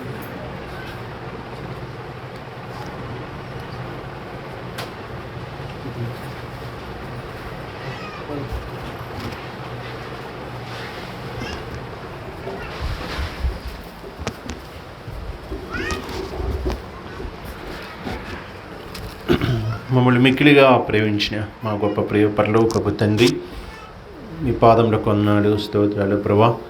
ఈ యొక్క మధ్యాహ్న కాల సమయంలో ఇంతవరకు జరిగిన యొక్క ప్రత్యేక కూడికలో మీరు మొదలు నడిపించి మీరు మహిమ పొందిన విధానం బట్టి తండ్రి, మీ పాదంలో కొన్నాడు స్తోత్రాలు ప్రభా. ఇంతవరకు నైనా మీద అవసరం మీ పక్షంగా నిలబెట్టుకొని నైనా మీరు మా దగ్గర తీసుకొచ్చిన మీ యొక్క మాటలన్నీ బట్టి నైనా మీ యొక్క లేఖన భాగాలన్నీ బట్టి తండ్రి, మీ పాదంలో కొన్నాడు స్తోత్రాలు ప్రభా. మరి అనేక లేఖన భాగనాల ద్వారానైనా మీరు మాతో మాట్లాడుతూ వచ్చిన విధానం బట్టి తండ్రి, మీ పాదంలో కొన్నాడు స్తోత్రాలు ప్రభా. నువ్వు మీ దేవుడు సెలవిచ్చుచున్నాడని, నా జనులు ఓదార్చని తండ్రి సెలవిస్తున్నాడు. యెరూషలేముతో ప్రేమగా మాట్లాడని, ఆమె యుద్ధకాలము సమాప్తమైన, ఆమె దోషములు తీర్చబడినని, యెహోవా చేతి వలన ఆమె తన స్తన్యపానమును పొందినని తండ్రి, రీతిగా ఆ నిమిత్తము రెండింతలు పొందిన తండ్రి మీరు సెలవుస్తూ వచ్చిన విధానం బట్టి దేవా, మీ పాదంలో కొన్నాడు స్తోత్రాలు తండ్రి. అవునైనా మేము కూడా ఒకప్పుడు మరి దుఃఖంలో ఉన్నప్పుడు నైనా ఓదార్పు పొందలేని వారుగా ఉన్నప్పుడు మమ్మల్ని ఎవరు ఓదార్చలేనప్పుడు ప్రభా నైనా మీరు ఈ లోకానికి వచ్చి నైనా మమ్మల్ని ఓదార్చి నైనా మమ్మల్ని ధైర్యపరిచి నైనా మమ్మల్ని తండ్రి మా దోషాలన్నింటినీ ప్రభా మరి క్షమించడం కోసం నైనా మీరు ఈ లోకానికి వచ్చిన విధానం బట్టి తండ్రి మీ పాదంలో కొన్నాళ్ళు స్తోత్రాలు ప్రభా ఒకప్పుడు నైనా మా దోషాల చేత మా అపరాధముల చేతనైనా నైనా మరి చచ్చినప్పుడు నెమ్మది సంతోషం సమాధానం లేక ఉన్నప్పుడు ప్రభా నైనా మాపై జాలిపడి మాపై కనికరపడి నైనా మమ్మల్ని రక్షించడం కోసం మీరు ఆ పరలోకాన్ని మహిమను ఘనతను సమస్తాన్ని ఓడుకు రిక్తుడుగా దరిద్రుడిగా ఎన్నిక లేనివాడుగా తండ్రి లోకానికి వచ్చారు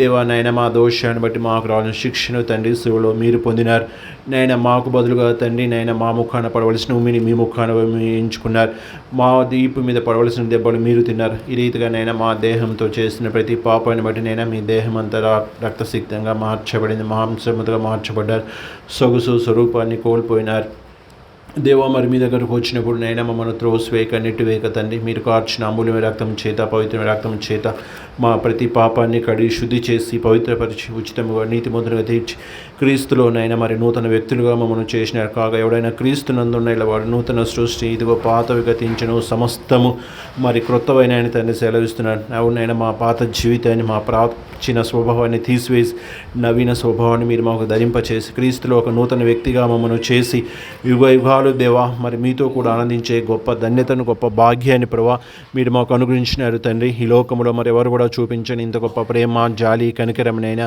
మీరు మా పట్ల చూపిస్తున్న విధానం బట్టి తండ్రి మీ పాదంలో కొన్నాళ్ళు స్తోత్రాలు తండ్రి దేవానైనా యొక్క సియోను మందిరాన్ని కూడా మీ జ్ఞాపకం చేసుకోండి మరి తిమోతేను అక్కడ కూడా జ్ఞాపకం చేసుకోండి మీ బిడ్డలను కూడా తండ్రి ప్రాంతంలో మీరు వాడుకుంటున్న విధానం బట్టి తండ్రి మీ పాదంలో కొన్నాళ్ళు స్తోత్రాలు ఇంకా మీ బలమైన పాత్రలు మీరు బలపరిచి వాడుకుంటారని సంఘానికి వస్తున్న ప్రతి కుటుంబాన్ని కూడా పేరు వస్తున్న జ్ఞాపకం చేసుకోండి ప్రతి కుటుంబాన్ని కూడా తండ్రి ఆత్మీయంగా బలపరచండి స్థిరపరచండి ఉజ్జీవింపచేయండి ఎవరు కూడా వెనకబడిపోకుండా జారిపోకుండా తప్పిపోకుండా బలహీనులైపోకుండా నాయన మీ కృపలో బలవంతులుగా చేయబడి దుష్టుడు వేసే అగ్నిబాణాలు అన్నింటినీ దేవా ఆర్పుడు శక్తిమంతులుగా చేస్తున్నామని ప్రార్థిస్తున్నాం దేవా ఈ యొక్క మందిరం చుట్టూ మీ యొక్క అగ్నిజాన్ని ప్రాకారంగా ఉంచండి మీ పరిశుద్ధ కాపుదలను నిత్యం తోడుగా ఉంచుతామని ప్రార్థిస్తున్నాం ఇంకా అనేక నూతన ఆత్మలతోనైనా మరి యొక్క మందిరాన్ని మీరు నింపుతామని ప్రార్థిస్తున్నాం మరి అంతే నెల అపాయక రోజుల్లో భయంకర దినాల్లో జీవిస్తుండగా ప్రతి ఒక్కరు కూడా తండ్రి మీరు జీవం గల దేవుడు సృష్టికర్తైన దేవుడు సర్వాధికారైన దేవుడు గొప్ప దేవుడు అని తండ్రి నమ్మి విశ్వాసం ఉంచినైనా మరి మీ దగ్గరకు వచ్చి వారి పాపాలు ఒప్పుకొని నైనా మీ రక్తం చేత కడుగబడి మీ నీతిమంతులుగా తీర్చబడి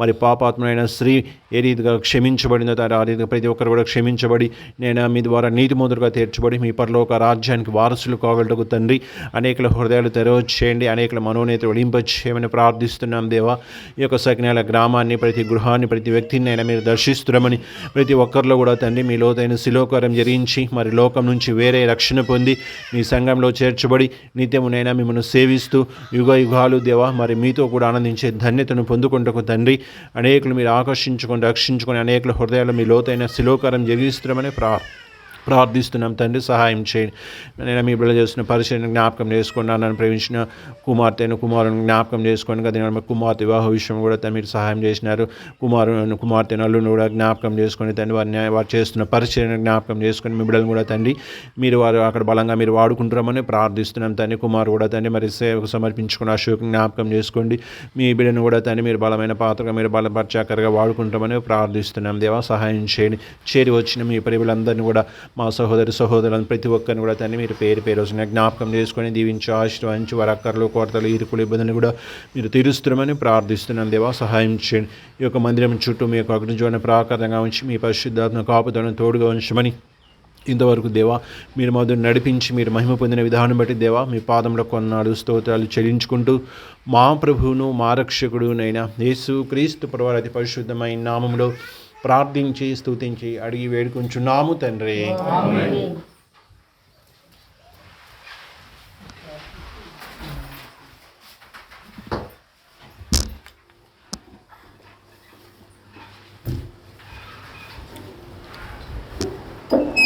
ప్రేమగల తండ్రి కృపగల మా ప్రభువా దయగలిన దేవా నీ పాదములు వందనములు స్తోత్రాలు.